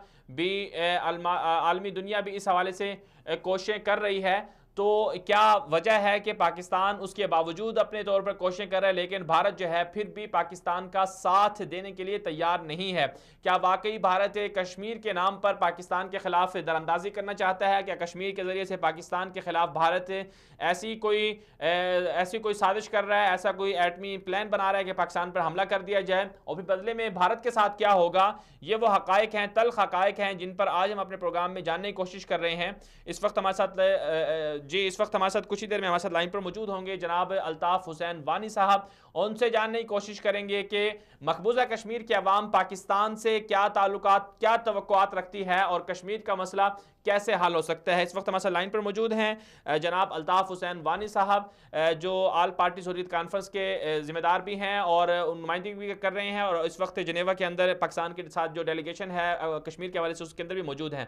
अल्ताफ साहब, सबसे पहले तो आपको बहुत बहुत शुक्रिया, आप खुशामदीद कहते हैं अपने प्रोग्राम में। ये फरमाइए कि कश्मीर का मसला पिछले 70 सालों से लटका हुआ है, अक़वाम मुत्तहिदा इस हवाले से क्यों अपनी करारदादों की रोशनी में कश्मीर के मसले को हल नहीं करवा रही, और पाकिस्तान की तरफ से, कश्मीरी अवाम की तरफ से आज़ादी के लिए क्या कोशिशें की जा रही हैं? देखिए, जहाँ तक ताल्लुक है कश्मीरियों की आज़ादी के लिए कोशिशों की, पाकिस्तान की इस तहरीक की जो सफारती सतह पर सपोर्ट की, तो ये साफ जाहिर है कि कश्मीरी पिछले 70 साल से कुर्बानियां देते चले आ रहे हैं, हिंदुस्तान का जुल्म सितम सहते आ रहे हैं, और पाकिस्तान दुनिया के हर फोरम पर कश्मीरियों के लिए आवाज उठाता चला आया है। लेकिन बदकिस्मती ये है कि आलमी ज़मीर इस वक्त सो गया है और वो उस तरफ से अक़वाम मुत्तहिदा ने तनाज़ात हल नहीं किए। अक़वाम मुत्तहिदा पर भारी जिम्मेदारी होती है कि कश्मीर का मसला जो कि उसकी करारदादें जिस पर मौजूद हैं उसकी मसला हल करना चाहिए था, लेकिन जो दुनिया की दोहरी पॉलिसियां हैं, आजकल उन्होंने अपने इंसानी अक़दार जो है इक़्तिसादी पॉलिसियों के ताबे कर दिए हैं, और जिस वजह से वो हिंदुस्तान को अकाउंटेबल नहीं बना रहे हैं, हिंदुस्तान की सरजनिश नहीं हो रही है उस तरह से जिस तरह से होनी चाहिए। लेकिन पिछले अयाम में हम पिछले 2 साल से देख रहे हैं कि दुनिया के अंदर कश्मीर के बारे में एक बहुत बड़ी आगाही आ चुकी है। अक़वाम मुत्तहिदा के हाई कमिश्नर की रिपोर्ट आई, फिर बरतानवी पार्लियामेंट में एक रिपोर्ट आई, और फिर OIC की इंडिपेंडेंट परमानेंट मिशन उन्होंने एक रिपोर्ट जारी की, और हाल ही में जिस तरह से OIC ने अगरचे भारत की वजीर खारजा को वहां बुलाकर हमारे दिल बड़े रंजीदा हो गए थे, लेकिन उसके बाद जिस तरह से OIC ने एक मजबूत और मरबूत करारदाद कश्मीर के हवाले से और मसले कश्मीर के हवाले से और कश्मीर में होने वाली इंसानी हकूक की पामालियों के हवाले से जारी किया, तो उससे साफ जाहिर है कि दुनिया ये समझती है कि मसले कश्मीर को हल किए बगैर खित्ते में अमन कायम नहीं हो सकता है। जी, तो आपकी तरफ से, जिस तरह से आप खुद जिनेवा के अंदर डेलीगेशन के अंदर मौजूद हैं, तो अक़वाम मुत्तहिदा पहले भी करारदादें पास कर चुका है, लेकिन भारत मानता नहीं है, तो फिर हल क्या होना चाहिए इसका? देखिए, दुनिया के कुछ तकाजे हैं। बदकिस्मती है कि हिंदुस्तान की जो हटदर्मी है, हिंदुस्तान की जो ज़्यादतियां कश्मीर के अंदर हैं, दुनिया उनको जानती है। मैंने पहले ही अर्ज किया कि दुनिया के इक़्तिसादी मुफादात ज्यादा प्यारे हैं इंसानी अक़दार से, लेकिन यही वजह है कि अक़वाम मुत्तहिदा दुनिया में तनाज़ात हल करने के बजाय दुनिया में इस वक्त बहुत ज्यादा तनाज़ात जन्म ले रहे हैं। वजह यह है दोहरा मयार। हमारी जहां तक कोशिश है, हमने अक़वाम मुत्तहिदा के human rights commissioner, human rights council, यहाँ पर हर एक को इस बारे में आगाही दी। यही वजह है कश्मीरी लोगों की कुर्बानियां, और जो लोग कश्मीर पर काम कर रहे हैं वो अक़वाम मुत्तहिदा के ह्यूमन राइट्स कमिश्नर के रिपोर्ट में साफ और वाज़ेह है। आज भी ह्यूमन राइट्स कमिश्नर ने जब वो NGO से मिली और उस पर हमारे एक डेलीगेट ने उससे सवाल किया कि कश्मीर पर क्या हो, तो उन्होंने उस पर भी इस वाज़ेह बता दिया कि उन्होंने खुद इस बात का एतराफ़ किया 2018 पिछले 10 सालों में सबसे खूनीन साल था कश्मीर के अंदर, और कश्मीर के अंदर हालात खराब हैं, इंसानी हकूक की पामालियां हो रही हैं। लेकिन चूंकि एक मैकेनिज्म है अक़वाम मुत्तहिदा का, एक सिलसिला है कि जब तक कोई मुल्क उसे इजाजत न दे वो खुद नहीं जा सकता है। लेकिन इस पर जिम्मेदारी बड़ी ताकतों की है, जो अमेरिका है, बरतानिया है, चीन है, रूस है, फ्रांस है, जो जी, ये बड़ी ताकतों की तो जिम्मेदारी है ही है, लेकिन पाकिस्तान की तरफ से आप क्या समझते हैं कि माजी में पाकिस्तान कोशिश तो करता रहा है, फिर कश्मीर कमेटी भी बनाई गई है, लेकिन कश्मीर कमेटी के अंदर किसी कश्मीरी को शामिल नहीं किया जाता, तो क्या पाकिस्तान के जो हुक्मरान हैं उनकी तरफ से कोताही हुई है कि वो सही तरह से कश्मीर के मसले को नहीं ले रहे और सही तरह से उसे हल करने की कोशिश नहीं करते? देखिए, जो पार्लियामेंट के अंदर कश्मीर कमेटी होती है वो पार्लिमानी कश्मीर कमेटी होती है, वो मेंबरान होते हैं जो पार्लियामेंट में मुख्तलिफ मुंतखब होकर आते हैं, तो वो उस कमेटी के मेंबरान बनते हैं। कश्मीर कमेटी अपना काम करे। माजी में कश्मीर कमेटी ने जब शुरू में बनी थी नवाब नसरुल्लाह खान के दौर में बहुत ज्यादा काम किया था, बहुत दुनिया के अंदर आगाही की थी। उसके बाद दरमियान में कश्मीर कमेटी का किरदार वो नहीं रहा। अब हम उम्मीद करते हैं कि नई कश्मीर कमेटी जो बनी है उसमें जान डालने की जरूरत है, ऐसे लोगों को लाने की जरूरत है, ऐसे मेंबरान को जो तो बयानात तो देते हैं, अखबारी सुर्खियां तो हमारे लीडरों के बयानात बनते हैं, लेकिन इसके लिए जो कोशिशें करनी है वो उन्हें करनी चाहिए और ये जरूरी है। और लेकिन पाकिस्तान ने जो पाकिस्तान का फॉरेन ऑफिस है, पाकिस्तान के सफारती मिशन हैं, बड़ी हद तक उन्होंने कोशिश की और दुनिया को इस पर आमादा किया है कि कश्मीर के मसले को हल किया जाए। लेकिन बदकिस्मती ये है कि इस वक्त हिंदुस्तान अमेरिका के साथ जो उसका एक स्ट्रेटेजिक पार्टनरशिप है वो भी एक अंसर सामने आ रहा है, लेकिन अब अमेरिका ने भी इस सिलसिले में अपनी खामोशी तोड़ दी है दोबारा से। और इमरान खान साहब के हवाले से आप क्या कहेंगे वानी साहब? इमरान खान साहब ने जैसे कि अभी कि इंडिया तो चाहता था कि कश्मीर के नाम पर पाकिस्तान के साथ कशीदगी हो जाए और जंग हो जाए, लेकिन इमरान खान साहब ने बहुत अच्छा वो मुजाहरा किया कि उन्होंने अमन का पैगाम दिया। तो आप वो कहते भी हैं कि कश्मीर जो है ना असल वजह है, बायस तनाज़ा जो है वो कश्मीर है पाकिस्तान के दरमियान कशीदगी का। तो उनकी काविश के हवाले से क्या तजावीज़ देंगे? पाकिस्तान के हर हुक्मरान ने कोशिश की, हिंदुस्तान को अमन की दावत दी। जो भी हुक्मरान आया हिंदुस्तान के साथ अमन के साथ बातचीत से मसला कश्मीर हल करने की कोशिश की। आज जबकि हिंदुस्तान में इंतखाबात हो रहे हैं, हिंदू इंतहा पसंद हुकूमत वहां पर है, वो कश्मीर में फसादात पैदा कर दे, कश्मीर में गड़बड़ पैदा करके पाकिस्तान पर इल्जाम लगाकर कश्मीर की तहरीक को बदनाम करके हिंदू वोट को को मुजतमे करके इलेक्शन जीतना चाहती थी और जंग का माहौल पैदा करना चाहती थी, पाकिस्तान को बदनाम करना। इस मौके पर जो पाकिस्तान के वजीर आजम ने, पाकिस्तान की तमाम जो सियासी जमातों ने, पार्लियामेंट ने जो फैसला किया, जो अमन का पैगाम हिंदुस्तान को भेजा और एक होकर बात की, तो ये काबिल तहसीन है और उम्मीद करते हैं कि दुनिया ने इसको बड़ा सराहा है। इमरान खान के इस जज्बे को, ये जो रवैया उन्होंने अपनाया, इसको दुनिया ने सराहा है। तो हम उम्मीद करते हैं कि दुनिया ने जहां इस बयान को सराहा है, वहां जो इमरान खान ने कहा है कि कश्मीर का मसला जो है वो बुनियादी तौर पर इस फसाद की जड़ है, इसको हल किया जाए।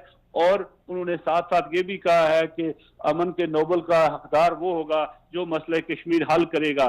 तो हम उम्मीद करते हैं कि गुड सेंस विल प्रिवेल। मेरे ख्याल हिंदुस्तान के अंदर इंतखाबात होंगे और इंतखाबात के बाद हिंदुस्तान के अंदर भी जो नई सरकार आई वो भी ज्यादा देर तक तशद्दुद और जो हरदर्मी वाला माहौल कायम नहीं कर सकती। हिंदुस्तान के अपने तजिया निगारों ने पहले ही हिंदुस्तान को कह दिया है कि हिंदुस्तान ताकत के बलबूते पर कश्मीरियों को अपने साथ नहीं रख सकता है। कश्मीरी पहले ही हिंदुस्तान से बददिल हो चुके हैं, कश्मीरियों के अंदर मरने का खौफ खत्म हो चुका है और जिस कश्मीरी के पुरअमन एहतजाज पर पैलेट्स बरसाए जा रहे हैं, बुलेट्स बरसाए जा रहे हैं, उन्हें जो एक पिछले 2 साल से जिस तरह से हिंदुस्तानी फौज ने कश्मीरियों को एक मुनज़्ज़म तरीके से अंधा करने की, एक जनरेशन को अंधा करने की कोशिश की, उनसे बीनाई छीनने की कोशिश की, इस तमाम के बावजूद कश्मीरी अपने हौसले और अज़म में बिल्कुल चट्टान की तरह खड़े हैं। और हिंदुस्तान की मुख्तलिफ पॉलिटिकल पार्टीज ने भी हिंदुस्तान की हुकूमत को मशवरा दिया है कि सिर्फ और सिर्फ रास्ता जो है वो बातचीत का रास्ता है जिससे मसला कश्मीर हल हो सकता है।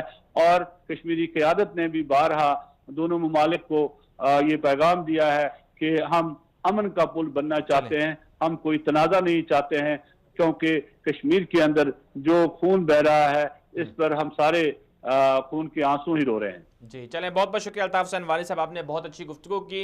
ये थे हमारे साथ जिनेवा में इस वक्त मौजूद हैं जनाब अल्ताफ़ हुसैन वानी साहब और बहुत अच्छी गुफ्तगू कर रहे थे। उनका ये कहना था कि मसला कश्मीर का हल अगर हो सकता है तो वो बातचीत के ज़रिए से हो सकता है, लेकिन बदकिस्मती ये है कि एक तरफ से तो बातचीत की जा रही है, कोशिशें की जा रही हैं, अमन का पैगाम और अमन के जो हैं वो इस तरह के खतूत भेजे जा रहे हैं, खैर सगाली पैगाम भी जा रहे हैं, लेकिन दूसरी तरफ से भारत जो है वो पाकिस्तान के अमन के पैगाम को कमज़ोरी समझ रहा है और पाकिस्तान के अमन के पैगाम को गोया के एक तरह से अपने तौर पर पाकिस्तान की हार या पाकिस्तान की बुज़दिली समझता है।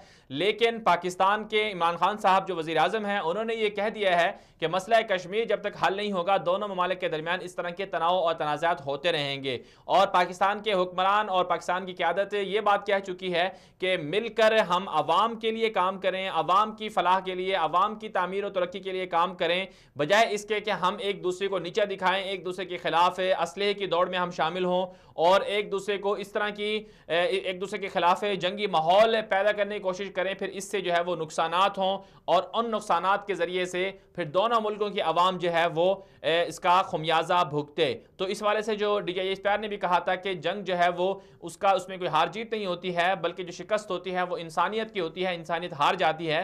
तो इसलिए हिंदुस्तान को इस हवाले से गौर व फिक्र करना होगा। आगे भी बढ़ेंगे, बात भी करेंगे, लेकिन एक मुख्तसर सी ब्रेक ले लेते हैं। ब्रेक में वापस आते हैं, हमारे साथ रहिएगा।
जी हाँ नाज़रीन इकराम, बात कर रहे हैं कश्मीर के हवाले से कि कश्मीर का मसला कैसे हल हो सकता है। फिर कश्मीर कमेटी के हवाले से कारकर्दगी का भी जायज़ा ले रहे हैं कि कश्मीर के मसले के हल के लिए कश्मीर कमेटी के अंदर भी किसी पाकिस्तानी को शामिल होना चाहिए। और फिर साथ साथ अक़वाम मुत्तहिदा की जो करारदादें हैं उनका भी जायज़ा ले रहे हैं कि उन करारदादों की रोशनी में अब तक के मसला कश्मीर क्यों हल नहीं हो सका। फिर आखिर में चलते हुए आपको ये भी बताएंगे प्रोग्राम के आखिर में कि पाकिस्तान और भारत के दरमियान कशीदगी कौन करवाना चाहता है, कौन कौन सी ऐसी ताकतें हैं जो चाहती हैं कि पाकिस्तान और इंडिया के दरमियान जो है वो जंग हो जाए। इसी वजह से मजीद बात कर लेते हैं। सरदार अमजद यूसुफ साहब लाइन पर मौजूद हैं। सरदार साहब बहुत बहुत शुक्रिया, आपको प्रोग्राम में खुशामदीद कहते हैं।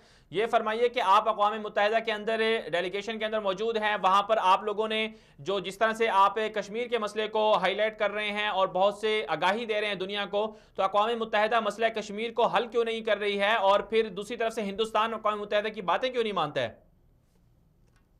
देखिए जी, गुजारिश ये है कि जहाँ तक यूनाइटेड नेशन की बात है, ये जो जिनीवा में है, ये UN ह्यूमन राइट्स काउंसिल, इंसानी हकूक काउंसिल का यहाँ हेडक्वार्टर है। तो यहाँ पे जो हाई कमिश्नर हैं ह्यूमन राइट्स के, उन्होंने 14 जून 2018 को 70 साल में पहली दफा एक रिपोर्ट दी इंसानी हकूक की सूरत हाल के बारे में, और उसमें मकबूजा कश्मीर के अंदर जितनी भी इंसानी हकूक की खिलाफ वर्जी हैं वो सब लिखी गई हैं। और उसके आखिर पे उन्होंने इंडियन गवर्नमेंट को ये कहा है कि वो कश्मीरियों का जो हक़ खुद इरादियत है उसकी राय को रिस्पेक्ट करे। अब गुजारिश ये है कि अक़वाम मुत्तहिदा डिक्टेट नहीं कर सकती। अक़वाम मुत्तहिदा इस सारे मामले के अंदर अगर रियासतें एग्री ना हो, अब रियासतों के एग्री होने की बात जो है हिंदुस्तान की, क्योंकि हिंदुस्तान को इस बात का पता है कि अगर राय शुमारी होती है अक़वाम मुत्तहिदा की करारदादों के मुताबिक, तो रियासत के ओवरवेलमिंग जो मेजॉरिटी है वो पाकिस्तान के हक में वोट देगी। तो लिहाजा शायद ये इंडिया इस ऑप्शन पे ना जाए। लेकिन जो मेरा अपना ज़ाती ख्याल है वो ये है कि हालिया जो पुलवामा वाला वाकया हुआ और उसके बाद जो हिंदुस्तान को और पाकिस्तान के दरमियान 3 दिन की एक तारीखी जंग हुई, जिसमें नरेंद्र मोदी और उसकी हुकूमत को सुर्खी उठानी पड़ी, इसके बाद कोई रास्ता नहीं है। बेशक वो इलेक्शन में तकरीरें करेंगे, लेकिन जो सेंस हमने यहाँ देखा है वो ये है कि कश्मीर के इशू को हल करना पड़ेगा।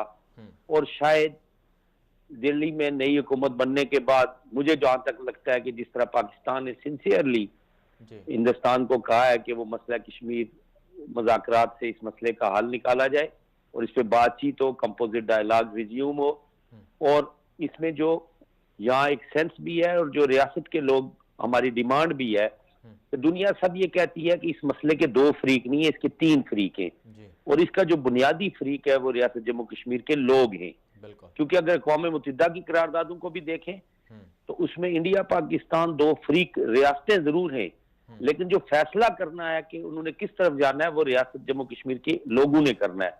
लिहाजा कोई भी अगर मुज़ाकराती हल मसला कश्मीर का निकलता है तो उसमें जो तीसरा फरीक है रियासत जम्मू कश्मीर के लोग, उनका मौजूद रहना, इस प्रोसेस के अंदर शामिल होना, एक लॉन्ग टर्म सस्टेनेबल पीस के लिए जरूरी है। सरदार साहब, जिस तरह से आपने कहा कि डिक्टेट नहीं कर सकती यूएन, लेकिन हम ये देखते हैं कि अगर कोई यूएन की करारदाद नहीं मानता है, अक़वाम मुत्तहिदा की करारदाद नहीं मानता है, तो उस पर पाबंदियां लगती हैं। तो हिंदुस्तान को क्यों मजबूर नहीं किया जा सकता ऐसी कोई पाबंदियां लगाकर? इसमें एक तो बुनियादी तौर पर जो यूएन के चैप्टर 6 के तहत, सिक्योरिटी काउंसिल चैप्टर 6 के तहत जो रेजोल्यूशंस होती हैं, वो बुनियादी तौर पर आप जिन करारदादों की बात कर रहे हैं वो चैप्टर 7 के तहत होती है, जहां बाइंडिंग है। इसमें बाइंडिंग नहीं है चैप्टर 6 के तहत, लेकिन चैप्टर 6 में हिंदुस्तान जो आज तक अपनी पोजीशन नहीं बदल सका, उसकी भी बुनियादी वजह चैप्टर 6 है कि ये करारदादें जो यूएन का चैप्टर 6 है उसके तहत हैं। इसीलिए आज तक हिंदुस्तान तमाम कोशिशों के बावजूद अटूट टांग आर्टिकल 370, स्पेशल स्टेटस 35 से जो कुछ भी वो करता है उसको सुर्खी होती है कि अक़वाम मुत्तहिदा के नज़दीक ये एक मुतनाज़ा इलाका है, और दुनिया की तकरीबन 1-2 हिंदुस्तान और इसराइल को छोड़कर दुनिया सारी इसको एक मुतनाज़ा रियासत समझती है, और यूनाइटेड नेशन भी इसको मुतनाज़ा समझती है। जहाँ तक पाबंदियों की बात है, मेरा अपना ख्याल है कि अगर नरेंद्र मोदी जैसे हुक्मरान हिंदुस्तान में रहे तो हिंदुस्तान पर उसके फाशिस्ट स्टेट होने की वजह से बहुत सारी पाबंदियां दुनिया में लग जाएंगी, क्योंकि जो उसका एटीट्यूड है नरेंद्र मोदी का, वो किसी भी सूरत में दुनिया के लिए, महज़ब दुनिया के लिए एक्सेप्टेबल नहीं है। जी, एक बात और भी आखिर में ये फरमा दें कि जिस तरह से कश्मीर कमेटी है पाकिस्तान के अंदर, ठीक है वो उसके अंदर पार्लिमानी अरकान होते हैं, लेकिन कश्मीर की एक नुमाइंदा पाकिस्तान की तरफ से एक बड़ी कमेटी है, तो क्या उसमें किसी कश्मीरी रहनुमा को शामिल नहीं होना चाहिए, या उसका कश्मीर का कोई अपना बंदा हो जो चेयरमैन हो कश्मीर कमेटी का? देखें जी, ये है पार्लियामेंट्री कमेटी, ये पाकिस्तान के पार्लियामेंट के अंदर से बनती है। इसके अंदर एक दफा सरदार अब्दुल क़य्यूम खान साहब मरहूम को चेयरमैन बने थे, वो मुशर्रफ के दौर में इस कमेटी के, उस वक्त पार्लियामेंट नहीं थी। लेकिन जब आप पार्लियामेंट कश्मीर कमेटी और पार्लियामेंट्री कश्मीर कमेटी, क्योंकि ये पार्लियामेंट्री कश्मीर कमेटी है, अभी मेरा ख्याल है उनको नए चेयरमैन अपॉइंट हो गए, अपना फ़खर इमाम मुंतखब हो गए। फ़खर इमाम साहब जो बड़े एल्डरली लीडर हैं, फ़खर इमाम साहब बड़े रिस्पेक्टेड आदमी है, स्पीकर नेशनल असेंबली रहे, बहुत एक अच्छा पॉलिटिकल बैकग्राउंड है उनका, तो मैं समझता हूं कि वो बेहतर काम कर सकेंगे। और जो पार्लियामेंट्री कश्मीर कमेटी है, इसमें पार्लियामेंट से बाहर किसी को शामिल करना मेरे ख्याल में शायद ये मुमकिन ना हो। जी, चलें आपका बहुत बहुत शुक्रिया, आपने वक्त दिया हमें। सरदार अमजद साहब जी हमारे साथ लाइन पर मौजूद थे। नाज़रीन किराम, मसला कश्मीर का हल वाकई बहुत ज़रूरी है, और अब दुनिया जो है ये बात जान चुकी है कि कश्मीर के अंदर भारतीय मज़ालिम तो होते रहते हैं, और दुनिया को ये बात भी पता चल चुकी है कि जो जिस तरह से पिछले 1-2 साल के अंदर 2018 का जो साल है ये खूनी साल रहा है, सबसे ज़्यादा जो है कश्मीर के अंदर शहादतें हुई हैं। पिछले 70 सालों में इस कदर कश्मीर के अंदर मज़ालिम नहीं हुए जितने कि 2018 के अंदर हुए। और फिर पुलवामा हमले की आड़ में पाकिस्तान को एटमी हमले की धमकियाँ देना, पाकिस्तान को बुरा भला कहना, ये भी दुनिया देख चुकी है कि किसका इसमें कसूर था और कौन अमन का ख़्वाहां है। तो ये सारी सूरत हाल वो है कि जिससे ये वाज़ेह होता है कि शायद मसला कश्मीर का जो हल है वो अब इतना दूर नहीं है, बहुत जल्द जो है कश्मीर का मसला हल हो जाएगा। लेकिन बहरहाल दूसरी तरफ से पाकिस्तान को और आलमी पाकिस्तान को लॉबिंग करनी होगी, और उस लॉबिंग के ज़रिए से अक़वाम मुत्तहिदा के ज़रिए से हो सकता है, यूरोपीय यूनियन के ज़रिए से हो सकता है, और अमेरिका और इसी तरह बाकी जो ममालिक हैं बड़े बड़े, उनको समझाकर, उनको आगाही देकर, अपने साथ मिलाकर, सफारती एतबार से अपने साथ मिलाकर भारत के ख़िलाफ़ इस तरह से मजबूत पाकिस्तान को इत्तेहाद करना होगा कि जिससे भारत मजबूर हो जाए कि वो कश्मीर के हवाले से मुज़ाकरात पर आ जाए, और फिर कश्मीर के हवाले से पाकिस्तान की या फिर कश्मीरी अवाम की जो खुद उनकी अपनी राय है उसके मुताबिक वो तैयार हो जाएं कि कश्मीर का मसला हल हो जाए। तो इस हवाले से पाकिस्तान की अवाम को भी अपना किरदार अदा करना होगा, और साथ साथ जो है पाकिस्तान की जो नई हुकूमत आई है, इमरान खान साहब की जो हुकूमत है, उनसे बहुत सी तवक्कुआत वाबस्ता हैं। तो उनके लिए एक बड़ा चैलेंज था कि भारत ने पाकिस्तान को धमकियां दी, उसको एक्सेप्ट किया उन्होंने, और फिर साथ साथ उन्होंने उससे भारतीय धमकियों के खिलाफ अपना काम भी किया। मजीद बात कर लेते हैं आज़ाद कश्मीर के साबिक वज़ीर आज़म जनाब सरदार अतीक अहमद खान साहब लाइन पर मौजूद हैं। सरदार साहब, बहुत बहुत शुक्रिया, आपने वक्त दिया हमें, आपको खुशामदीद कहते हैं प्रोग्राम में। आज हम कश्मीर के हवाले से बात कर रहे हैं और भारत की पाकिस्तान के साथ जो कशीदगी है उस हवाले से भी। तो आप क्या समझते हैं कि बुनियादी वजह तो मसला कश्मीर ही है पाकिस्तान और भारत के दरमियान, लेकिन भारत जो है वो अक़वाम मुत्तहिदा की करारदादें भी नहीं मानता और दुनिया उनको प्रेशर करती है, वो उसको भी नहीं मानता। तो अब मसला कश्मीर का हल आपकी नज़र में क्या हो सकता है? पाकिस्तान की नई गवर्नमेंट से आप क्या तवक्कुआत रखते हैं, और कश्मीर कमेटी के अंदर किसी कश्मीरी का होना ज़रूरी है या नहीं, इस हवाले से आप क्या कहेंगे, और कश्मीरी अवाम को किस तरह से उनका हक़ खुद इरादियत मिल सकता है? देखिए, जहां तक पाकिस्तान और हिंदुस्तान के ताल्लुकात का सवाल है, ये सिर्फ दो मुल्कों के ताल्लुकात का मामला नहीं है, बल्कि ये साउथ एशिया के मुस्तकबिल का और पीसफुल मुस्तकबिल का सवाल है, और जनूबी एशिया में सारी दुनिया के जो मफादात हैं उनके तहफ़्फ़ुज़ का सवाल है। और कश्मीर एक न्यूक्लियर रिंग की हैसियत इख्तियार कर चुका है। इसको रिजॉल्व किए बगैर पाकिस्तान हिंदुस्तान के ताल्लुकात कभी ठीक नहीं हो सकते। तो इसलिए ये सारी बातें एक दूसरे के साथ इस तरह उस चैन में जंजीर की कड़ियों की तरह जुड़ी हुई हैं, इनको अलग नहीं किया जा सकता। इसलिए पाकिस्तान हिंदुस्तान के ताल्लुकात में बेहतरी के लिए बहुत ज़रूरी है कि मसला कश्मीर का पुरअमन मुज़ाकराती हल निकले, और उसके लिए अक़वाम मुत्तहिदा की जो करारदादें हैं वो एक बेहतरीन रोड मैप है। अब ये जो आपने कहा कि हिंदुस्तान नहीं मानता, तो ये दुनिया को ये फैसला करना है कि क्या अमन आलम को हिंदुस्तान की सवाबदीद पर छोड़ना है, और हिंदुस्तान की भी नहीं, यानी इस वक्त जो हुकूमत हिंदुस्तान में बैठी हुई है वो हिंदुस्तान के जज्बात और एहसासात की तर्जमान नहीं है। इस वक्त हिंदुस्तान के अंदर से उठने वाली आवाजें, अगर आप कांग्रेस के बयानात देखें, अगर आप जो बड़ी मारूफ आर्टिकल राइटर्स हैं और साथी हैं और दानिश्वर हैं और एकेडमिया के लोग हैं और वाइस चांसलर हैं और रिटायर्ड जनरल हैं और एयरफोर्स के लोग हैं, उनकी बात सुने, महबूबा मुफ्ती और उमर अब्दुल्ला की बात सुने, यशवंत सिन्हा की बात सुने, जस्टिस मार्कंडी काटजू की बात सुने, तो बड़े बड़े टॉप क्लास ब्राह्मण हैं, हिंदू हैं, चोटी के लोग हैं। ये खास सोच है जिसने हिंदुस्तान पर इस वक्त कब्जा किया हुआ है। किसी भी वजह से जमहूरियत ही सही, लेकिन ये सारे हिंदुस्तान के अंदर उसके खिलाफ आवाजें उठ रही हैं कि जो कुछ वो कर रहे हैं वो ठीक नहीं है।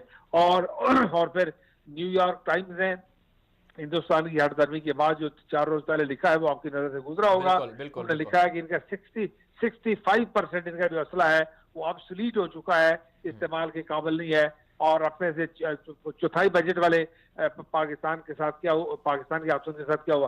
कहने का मतलब यह है कि पाकिस्तान ने जो आखिरी वक्त तक कोशिशें की हैं मुज़ाकरात की, उनको जारी रखना चाहिए। कश्मीरी भी, जम्मू और कश्मीर के लोग भी, मकबूजा जम्मू और कश्मीर की तहरीक आज़ादी की क़यादत भी जो है, तहरीक मज़ामत की क़यादत और हुर्रियत कारसाज, वो भी मुज़ाकरात की बात करती है। और दुनिया को ये फैसला करना है कि एक तरफ सारी दुनिया अमन की बात करती है और एक तरफ तनहा हिंदुस्तान में एक मखसूस तबका जो है वो इंतहा पसंदी की नजर करना चाहता है सारे खिते को। तो ये नहीं होने वाली बात, इसको आगे चल के ठीक होना है। ये महज इंतखाबात जो अप्रैल में हो रहे हैं, जो 5-6 रियासतों में बीजेपी को शिकस्त हुई है, उसकी बौखलाहट है। और मेरा यकीन है कि बेटर सेंस प्रिवेल करेगा हिंदुस्तान के अंदर। साहिब राय लोग भी हैं, साहिब फहम लोग भी हैं, वो इस बात को समझेंगे और आलमी बरादरी भी जो है वो उसमें नकुल हरकत कर रही है। अभी मुस्लिम ममालिक के डिप्लोमेट चल रहे हैं, आ रहे हैं, जा रहे हैं, तो मेरा यकीन है कि बेहतरी की सूरत पैदा होगी। सरदार साहब बिल्कुल आपने बिल्कुल दुरुस्त फरमाया कि, लेकिन जिस तरह से आपने ये भी कहा कि अमन आलम तबाह हो रहा है हिंदुस्तान की हठधर्मी की वजह से, तो अक़वाम मुत्तहिदा और बाकी दुनिया मिलकर या अगर पाकिस्तान उनके साथ लॉबिंग करे तो इस तरह तो हो सकता है कि उन पर पाबंदियां लगा दी जाएं जिससे वो खुद प्रेशराइज हो जाएं फिर पीछे हट जाएं। देखिए, पाबंदियां लगाना एक ऐसा सिलसिला है कि वो आलमी बरादरी बाज़ मामलात में मगरबी दुनिया जो है वो हिंदुस्तान को, आज ही मैं दिन को असेंबली में यहाँ कहा है, इजलास हमारा हो रहा है, मैंने कहा कि मगरबी दुनिया को हिंदुस्तान को पाकिस्तान और चीन और अरब दुनिया के ताल्लुकात के हवाले से नहीं देखना चाहिए, बल्कि उसे वहाँ बढ़ती हुई इंतहा पसंदी के हवाले से और खतरात जो पैदा हो रहे हैं उसके हवाले से देखना चाहिए। ये जो आलमी बरादरी पाबंदियां अगर न भी लगाए, लेकिन अगर अपना असुल सूख इस्तेमाल करे, और किया था अमेरिकन ने किया था, इंदिरा गांधी को प्रेसिडेंट निक्सन ने टेलीफोन पे कहा था कि हमला नहीं करना, अमेरिकन ने वैसे उन्होंने इनकार कर दिया, लेकिन फिर अमेरिकन प्रेसिडेंट ने खुद रिंग किया इंदिरा गांधी को और कहा कि बस इससे आगे जो हमला है वो हम पर हमला समझा जाएगा, पर मगरबी पाकिस्तान पर उस वक्त खराबी होने वाली थी। तो कहने का मतलब ये है कि आलमी बरादरी पाबंदी लगाने के लगाए बगैर भी अपना सफारती असर इस्तेमाल कर सकती है। और अभी जो मैं समझता हूँ कि उसका आगाज हो चुका है। ये न्यूयॉर्क टाइम्स की report, United nation human rights commission की रिपोर्ट, ये यूरोपियन यूनियन में ह्यूमन राइट्स कमीशन की जो हियरिंग है ह्यूमन राइट्स के हवाले से, और हाउस ऑफ कॉमन्स में जो रिपोर्ट है, और एमनेस्टी इंटरनेशनल का ये कहना कि मकबूजा कश्मीर में मौजूद तमाम कानून जो ये मौजूदा कानून जो है 4-5 उनके बारे में कहा कि ये अनलॉफुल लॉज हैं। तो ये सारी बात, और न्यूयॉर्क टाइम्स का बहुत डिटेल में ये लिखना, वो पॉलिसी में दुनिया का एक बड़ा अखबार है तो उससे 4 रोज पहले, तो ये सारी बातें आलमी बरादरी रियलाइज कर रही है कि पाकिस्तान की पोजीशन जो है वो इमरान खान साहब ने बहुत अच्छे इनिशिएटिव लिए हैं, फॉरेन मिनिस्टर ने बहुत अच्छी बात की है, और उसके दोस्त ममालिक अच्छी बात कर रहे हैं। तो ये सरदार साहब आखिर में ये भी फरमा दे कि जिस तरह से बातें चल रही हैं कि अभी तक भी पाकिस्तान और भारत के दरमियान कशीदगी है, और कई अरसे तक जिस तरह से आज सदर पाकिस्तान का भी एक बयान सामने आया कि हालत जंग है, तो इसको कैसे खत्म किया जा सकता है, और आप क्या समझते हैं कि वाकई भारत पाकिस्तान से कोई बड़ी जंग चाहता है?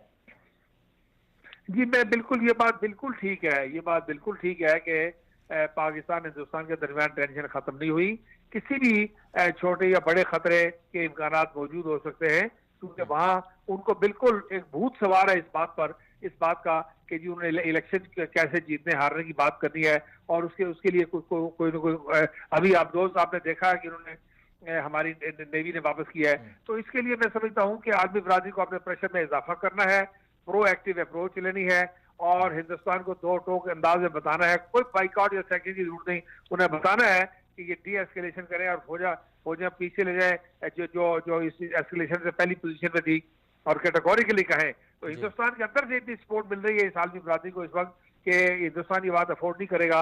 और कोई मेरा ख्याल है कि किसी खुदा करे कि आदमी जंग से ये खिता हिंदुस्तान के हाथों बचा रहे, लेकिन कोई ना कोई एडवेंचर किए बगैर डी एस्केलेशन होती हुई मुझे दिखाई नहीं देती। हिंदुस्तान के हालात ये बता रहे हैं कि वो खराबी करना चाहते हैं। हमारी अलबत्ता कोशिश आखिरी वक्त तक जो हमारे पीस इनिशिएटिव्स हैं उनको जारी रहना चाहिए, और मेरा यकीन है कि किसी वक्त आप देखेंगे जिस तरह से हम देख रहे हैं, जिस तरह से आप चूंकि आजाद कश्मीर से ताल्लुक रखते हैं, तो एलओसी पर हमने सुना है कि अभी तक भी जो है ना कशीदगी है और तबादला होता रहता है, तो आप क्या समझते हैं, ऐसा हो रहा है वहां पर?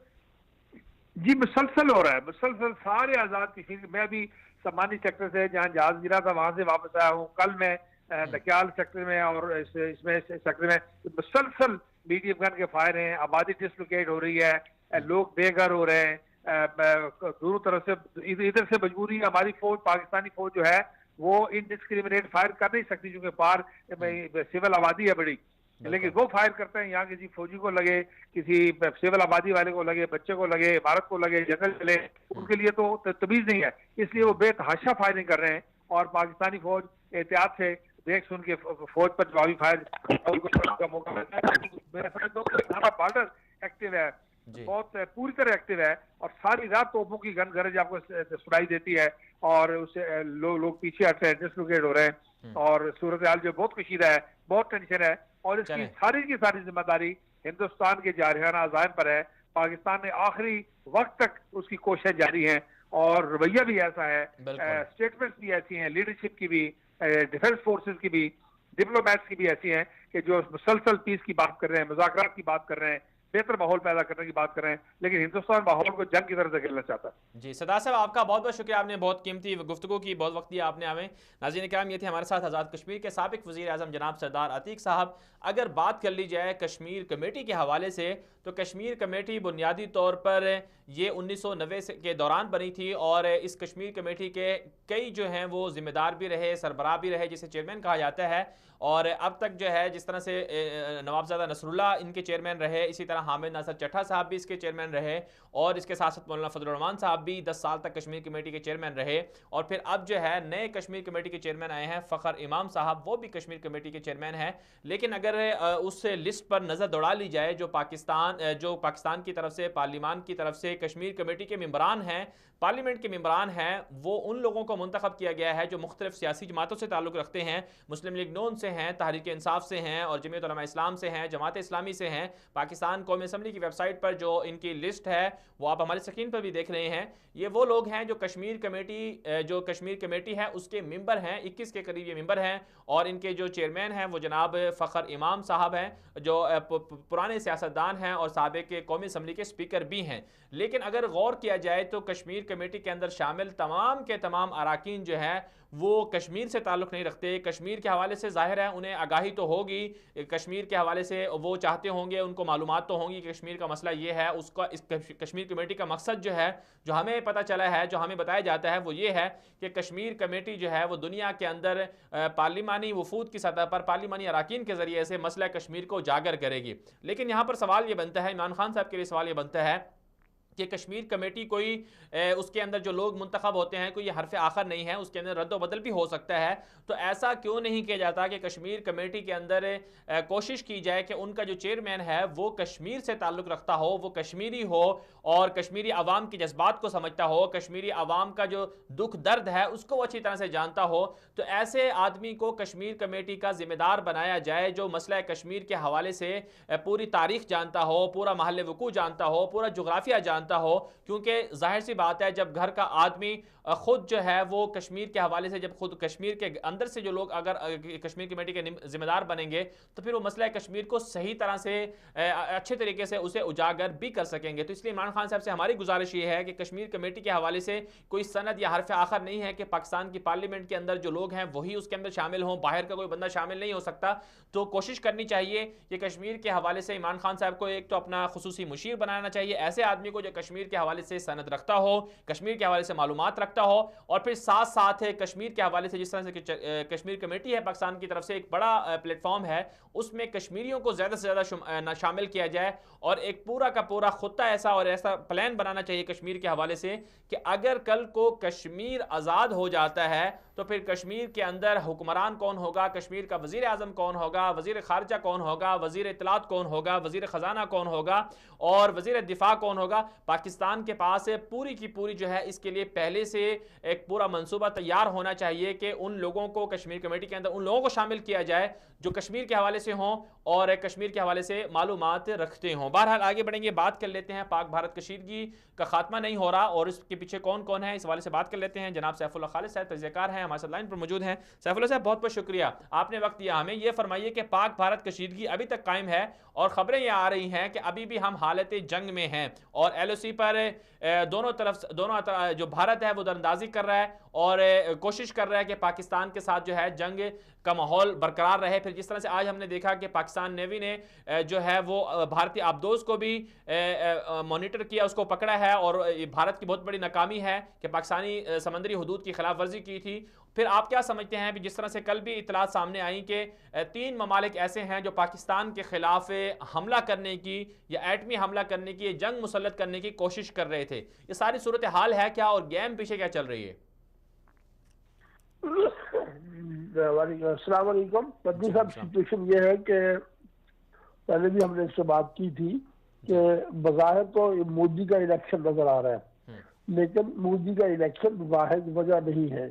अभी जो ताज़ा तरीन इतलात कल से आना शुरू हुई है, इतलात तो पाकिस्तानी मीडिया में इस्लामाबाद में बैठे हुए लोगों के पास पहले से भी थी, लेकिन गवर्नमेंट ने अब उसे कंफर्म करना शुरू कर दिया है। वज़ीर ख़ारजा ने भी कंफर्म किया, दीगर लोगों ने भी, कि इंडिया के साथ इसराइल और एक तीसरा मुल्क था। पाकिस्तान अपनी हिकमत अमली के तहत तीसरे मुल्क का नाम नहीं ले रहा, लेकिन वो तीसरा मुल्क सारी दुनिया जानती है।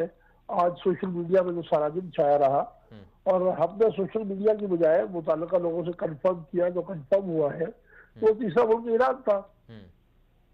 और हकीकत ये है कि इसराइल ने तो पहले भी कई मरतबा इंडिया को अपने तैयारे पेश किए, इंडिया को मिसाइल दिए पाकिस्तान के खिलाफ और अलार्मिंग सिस्टम दिए। और ये जो कश्मीर में फेंक के भागे हैं नाजायज औलाद की तरह, जैसे फेंक के भागे इंडियन पायलट जो मिसाइल, वो भी इजरायली है। और जो राजस्थान से ये फायर करना चाह रहे थे पाकिस्तान के 8 एयरपोर्ट्स पे, वो भी उसमें भी इजराइल मुलव्वस था। और इसके साथ साथ जो सबसे बड़ी अलार्मिंग चीज है जिसकी तरफ हम हमेशा तवज्जो दिलाते रहे हैं, वो ईरान का बिहेवियर था। आप ईरान के बिहेवियर को मॉनिटर करना अगर शुरू करें तो 24 फरवरी को जनरल कासिम सुलेमानी ने बाबल का जो शहर है इनका, वहाँ एक जलसे से खिताब किया, या शायद जुमे की नमाज से खिताब किया। उसमें उसने, अब बाबल का पाकिस्तान से क्या ताल्लुक और जुमे का पाकिस्तान से क्या ताल्लुक, वहां उसने पूरी गुफ्तगू पाकिस्तान के खिलाफ की। और मजे की बात यह है कि उसकी ये पूरी गुफ्तगू उर्दू में मुख्तलिफ वेबसाइटों पर डाली गई। उसने कहा कि हमें पाकिस्तान की ताज़ियत नहीं चाहिए, हम पाकिस्तान के अंदर घुसकर कार्रवाई कर सकते हैं और करेंगे। अब एक तरफ मोदी भी घुसकर कार्रवाई की बात करता है और वो खुद घुस गया कहीं, और इधर से वो भी घुसकर अंदर घुस के बात करने की बात कर रहा है। ये लफ्ज भी दोनों के सेम है। और फिर उसी दौरान खबरें भी आई, कुछ मीडिया में ये चीजें छपी भी, आपने देखा होगा शायद, कि ईरानी फोर्सेस को मूव किया गया बॉर्डर की तरफ। बिल्कुल, ईरानी तोपखाना, ईरानी टैंक बॉर्डर की तरफ मूव होने की इतलात आई। और 26 को इंडिया ने वारदात कर दी। और इस वारदात के दौरान भी ईरानी मीडिया को आप देखिए, दुनिया में सिर्फ ईरानी मीडिया वो था जो ऐसे लग रहा था कि दिल्ली से छप के आ रहा है। किसी दुनिया के किसी मुल्क ने, अमेरिका ने, अफगानिस्तान तक में भी ये नहीं कहा कि दहशतगर्दों के कैंप्स पे हमला हुआ। ये कहा गया कि India violate the Pakistani air space. लेकिन ईरान का मीडिया को आप चेक कर ले, ये तो एविडेंस की बात कर रहा हूँ मैं, वहां सीधा लिखा गया कि भारत ने पाकिस्तान में दहशतगर्दों के खिलाफ कार्रवाई की। बिल्कुल, एक ही जुबान थी। और इस दौरान जितनी भी इतलात आई वो ईरान के बॉर्डर से आई जी। और अभी शाम के वक्त से सोशल मीडिया में कुछ लोग एक्टिव हुए हैं जो कह रहे हैं कि तीसरे मुल्क का मतलब अमेरिका था। तीसरा मुल्क अमेरिका होता अगर, तो अमेरिका का नाम लेने के लिए किसको मसला था यहाँ पे। बिल्कुल। और दूसरी बात यह है कि अफगानिस्तान, अमेरिका ने कहाँ से आ रहा था? अफगानिस्तान के बॉर्डर से। अफगानिस्तान के बॉर्डर में इन दिनों में कोई एक्स्ट्रा ऑर्डिनरी एक्टिविटी नहीं देखी गई। और दूसरी बात यह कि अफगानिस्तान के साथ जो आधा बॉर्डर है वो तो मौसम की वजह से इस वक्त काबिल अमल ही नहीं है वहां से कोई स्ट्राइक करना, तो वहां बर्फ पड़ी हुई है। हमें जो एक्टिविटी नजर आती है वो ईरान के बॉर्डर से नजर आती है, और वो 24 फरवरी से शुरू हो जाती है। और ये इसलिए ये 3 मुल्क इनका प्लान था। दूसरा ये कि ईरान को हम देखते हैं तो 71 में ईरान ने क्या किया था, जब इंडिया ने मशरक़ी की पाकिस्तान को अलग किया तो उस वक्त भी शाह ईरान ने नारा लगाया था कि बलूचिस्तान हमारा है, हम इस पर कब्जा करेंगे। और उसके बाद जब वहाँ खुमैनी का इनकलाब आ गया तो पाकिस्तान का परचम बिछा के पासदारान परेड करते रहे ये तेहरान में।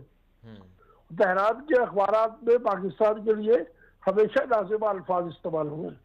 तो ये इंडिया और ईरान का अभी हमें क्या करना चाहिए सैफुल्लाह साहब? अभी हल क्या है, हमें क्या करना चाहिए? हम वाकई हालत जंग में हैं और ये पाकिस्तान के दुश्मन इकट्ठे हो चुके हैं, हमें क्या करना चाहिए? देखिए जी, हमारे यहाँ इस वक्त जो पॉलिसीज है, मैं तो उनको जितना पॉसिबल हो सकता है हम उनको करीब से देख रहे हैं, और मेरे ख्याल में बहुत अच्छा जा रहा है कि इंडिया ने जमीन से कोशिश की, फिजा से कोशिश की, समुद्र से कोशिश की, हर जगह से वो रुस्वा हुआ है। बिल्कुल। और इन रुस्वाइयों का नतीजा ये है कि खतरा बढ़ गया है, क्योंकि मोदी को तो यही लालच दिया गया था ना कि भाई तुम इलेक्शन जीतोगे। अब इस वक्त भी हमारे फाइटर जेट जो है मेरे सर के ऊपर से गुजर रहे हैं, आवाज आ रही है मेरे घर के ऊपर से, एयरपोर्ट के सामने है। तो मोदी को ये लालच दिया गया था कि तुम अल्टीमेट तुम्हें मेजोरिटी मिलेगी, पाकिस्तान में हमला करो। लेकिन अब जो नाकामियां मिली है उसके बाद इंडिया में जो सिचुएशन है हम उसको देख रहे हैं, मातम बिछा हुआ है, एक दूसरे का गिरबान पकड़े हुए हैं। मोदी अब अपनी इलेक्शन तक ये जो कशीदगी है इसको जारी रखेगा, ये हमें यकीन है। लेकिन इंशाल्लाह उसको स्पेस नहीं मिलेगी कहीं से, और ईरान को भी मैसेज भिजवा दिया गया है। मैं आपको क्लियरली बता रहा हूँ कि और ईरान एक्सपोज भी हो गया है। पहली दफा ऐसा हुआ है कि पाकिस्तान का बच्चा जो है ईरान की बात कर रहा है कि ईरान भी हमारा दुश्मन है।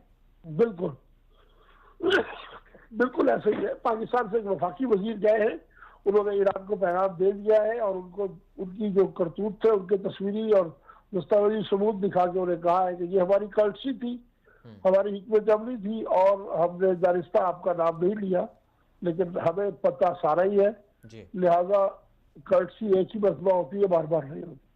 चलें सैफुल्लाह साहब, आपका बहुत बहुत शुक्रिया, आपने वक्त दिया हमें। जी जी जी, बात मुकम्मल कर लीजिए सैफुल्लाह साहब। जी, मेरे ख्याल में ईरानियों को यकीनन अब समझ आ जाएगी कि वो मजीद नहीं छुप सकते किसी दूसरे के पीछे, अब उनका चेहरा नंगा हो गया है। जी चलें, आपका बहुत बहुत शुक्रिया, आपने वक्त दिया हमें। सैफुल्लाह खालिद साहब हमारे लाइन पर मौजूद थे। नाज़रीन इकराम, पाकिस्तान और भारत के दरमियान वजह तनाज़ा जो है वो कश्मीर है। कश्मीर पिछले 70 सालों से हल नहीं हुआ, कश्मीर का मसला हल नहीं हुआ, और पिछले 2-3 सालों से जब से मोदी सरकार आई है हिंदुस्तान के अंदर और शिद्दत पसंदी बढ़ चुकी है, कश्मीरी अवाम का कत्ले आम बहुत ज़्यादा हुआ, और कश्मीरियों के लिए 2018 का जो साल था वो इंतहाई खूनी साल था। माजी में कभी इतनी हिंदुस्तान के मजालिम की वजह से शहादतें कश्मीर में नहीं हुई जितनी 2018 में हुई। और फिर अब दुनिया की पूरी जो सूरत हाल है, पूरी की पूरी जो एक मंजरनामा है, वो सारा का सारा तब्दील हो चुका है। क्योंकि भारत पाकिस्तान से दुश्मनी क्यों चाहता है कश्मीर के नाम पर? उसकी एक बड़ी वजह यह है कि पाकिस्तान को भारत ने तस्लीम नहीं किया। कश्मीर के नाम पर पाकिस्तान के पानियों को रोकना, कश्मीर के नाम पर पाकिस्तान की ज़राअत को, पाकिस्तान की फसलों को तबाह करना, यह भारत की ख्वाहिश थी। लेकिन पाकिस्तान ने भारत को हर महाज पर शिकस्त दी। तो अब पाकिस्तान ने गवादर पोर्ट को शुरू कर लिया, सी पैक को शुरू कर लिया, और पाकिस्तान के अंदर सऊदी अरब से $20 अरब की सरमायाकारी आ गई, मुत्तहिदा अरब इमारात से भी $10 अरब की करीब सरमायाकारी आ रही है, फिर तुर्की और इसी तरह चीन और फिर बाकी जो रशिया और बाकी जो दुनिया के बड़े बड़े ममालिक हैं वो पाकिस्तान को अब उभरता हुआ तरक्की याफ्ता मुल्क देखना चाहते हैं। और फिर बिलखुसूस एशिया के अंदर बनता हुआ जो नया ब्लॉक है जिसके अंदर चीन है, रूस है और पाकिस्तान है, इससे भी जो यूरोपीय ममालिक हैं और अमेरिका है वो परेशान है।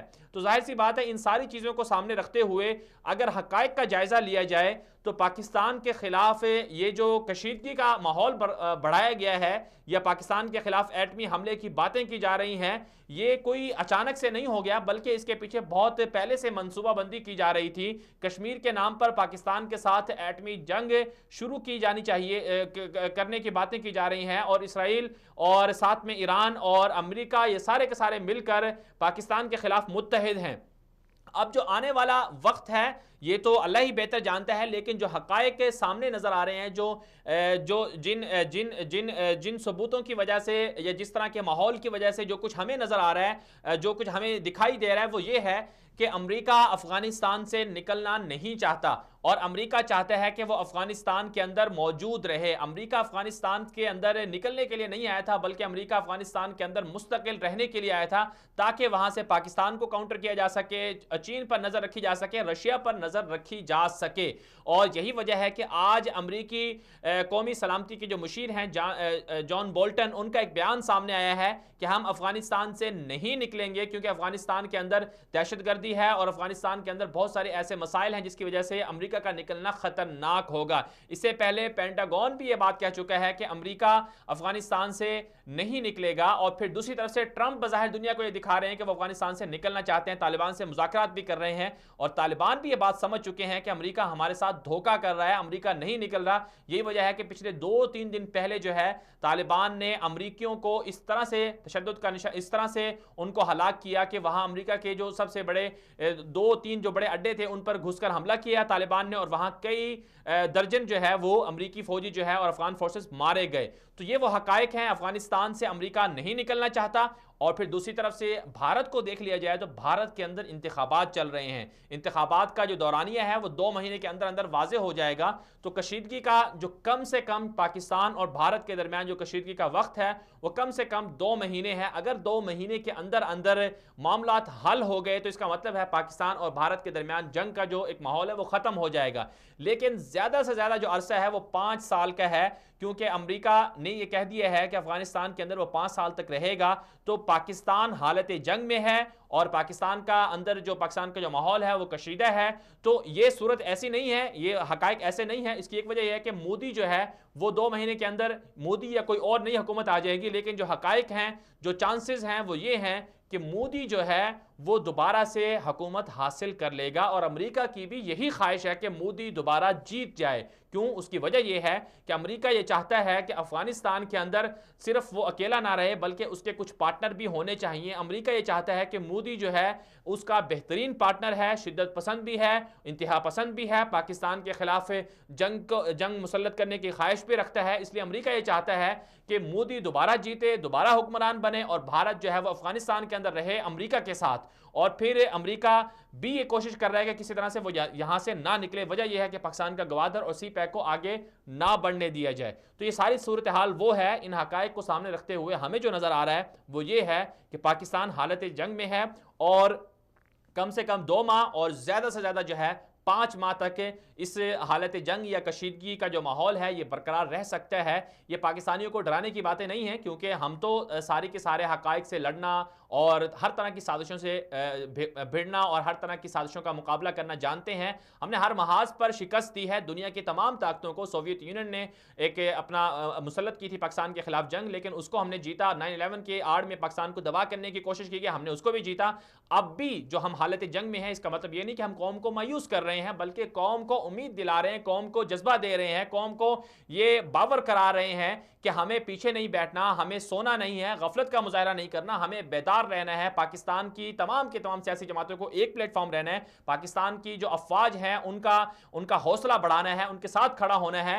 और अगर किसी दुश्मन ने पाकिस्तान के खिलाफ जारियत मुसल्लत की तो हम बगैर सोचे समझे जो है अफवाज पाकिस्तान के साथ खड़े होंगे और दुश्मन का मुकाबला करने के लिए हम तैयार रहेंगे। इस वजह से हम ये बता रहे हैं कि हम हालत जंग में है। 2 माह भी हो सकते हैं और ज्यादा से ज्यादा 5 माह भी हो सकते हैं और इससे ज्यादा भी हो सकते हैं। तो इसलिए पाकिस्तान के अवाम को मुत्तहिद होना होगा। कलमा तैयबा की बुनियाद पर बनाया गया ये मुल्क हमेशा कायम रहना चाहिए, दायम रहना चाहिए। और हमने इस मुल्क को हासिल करने के लिए जो हमारे आबा अजदाद ने कुर्बानियां दी थी वो कोई मामूली नहीं थी। 20 लाख से ज्यादा लोगों ने अपना खून कुर्बान किया था इस पाकिस्तान के लिए। तो इसलिए सारी की सारी कौम को मुत्तहिद होना होगा। हालत जंग का मतलब ये नहीं कि हम अपने आप को मायूस होकर बैठ जाएं, बल्कि हम अपने आप को मजबूत करेंगे। और मजबूत करने का मतलब यह है कि जो गलतियां हुई, जो कोताहियां हुई, उन्हें दूर करना होगा और दुनिया को यह पैगाम देना होगा कि कोई भी ताकत, दुनिया की सारी ममालिक, सारी की सारी ताकतें अगर मिल भी जाएं, इकट्ठी भी हो जाएं, तो पाकिस्तान को वो शिकस्त नहीं दे सकती। दुनिया मेरे आगे के प्रोग्राम के लिए आज के लिए इतना ही। अगर आप हमें फीडबैक देना चाहते हैं तो आपने हमारी स्क्रीन पर जो हमारे ऑफिशियल अकाउंट्स हैं उन्हें देख लिया है, तो इसके ज़रिए से आप हम तक रब्ता कर सकते हैं, हम तक पहुंच सकते हैं। और अगर आपके पास कोई ऐसा इशू है या मौजू है जिस पर आप चाहते हैं कि बात नहीं हो रही, तो हम उस पर बात करने के लिए तैयार हैं। आप हम तक अपना फीडबैक और इस हवाले से अपनी जो राय है वो भी हमें दे सकते हैं। आज के लिए इतना ही, इजाज़त दीजिए, अल्लाह हाफ़िज़।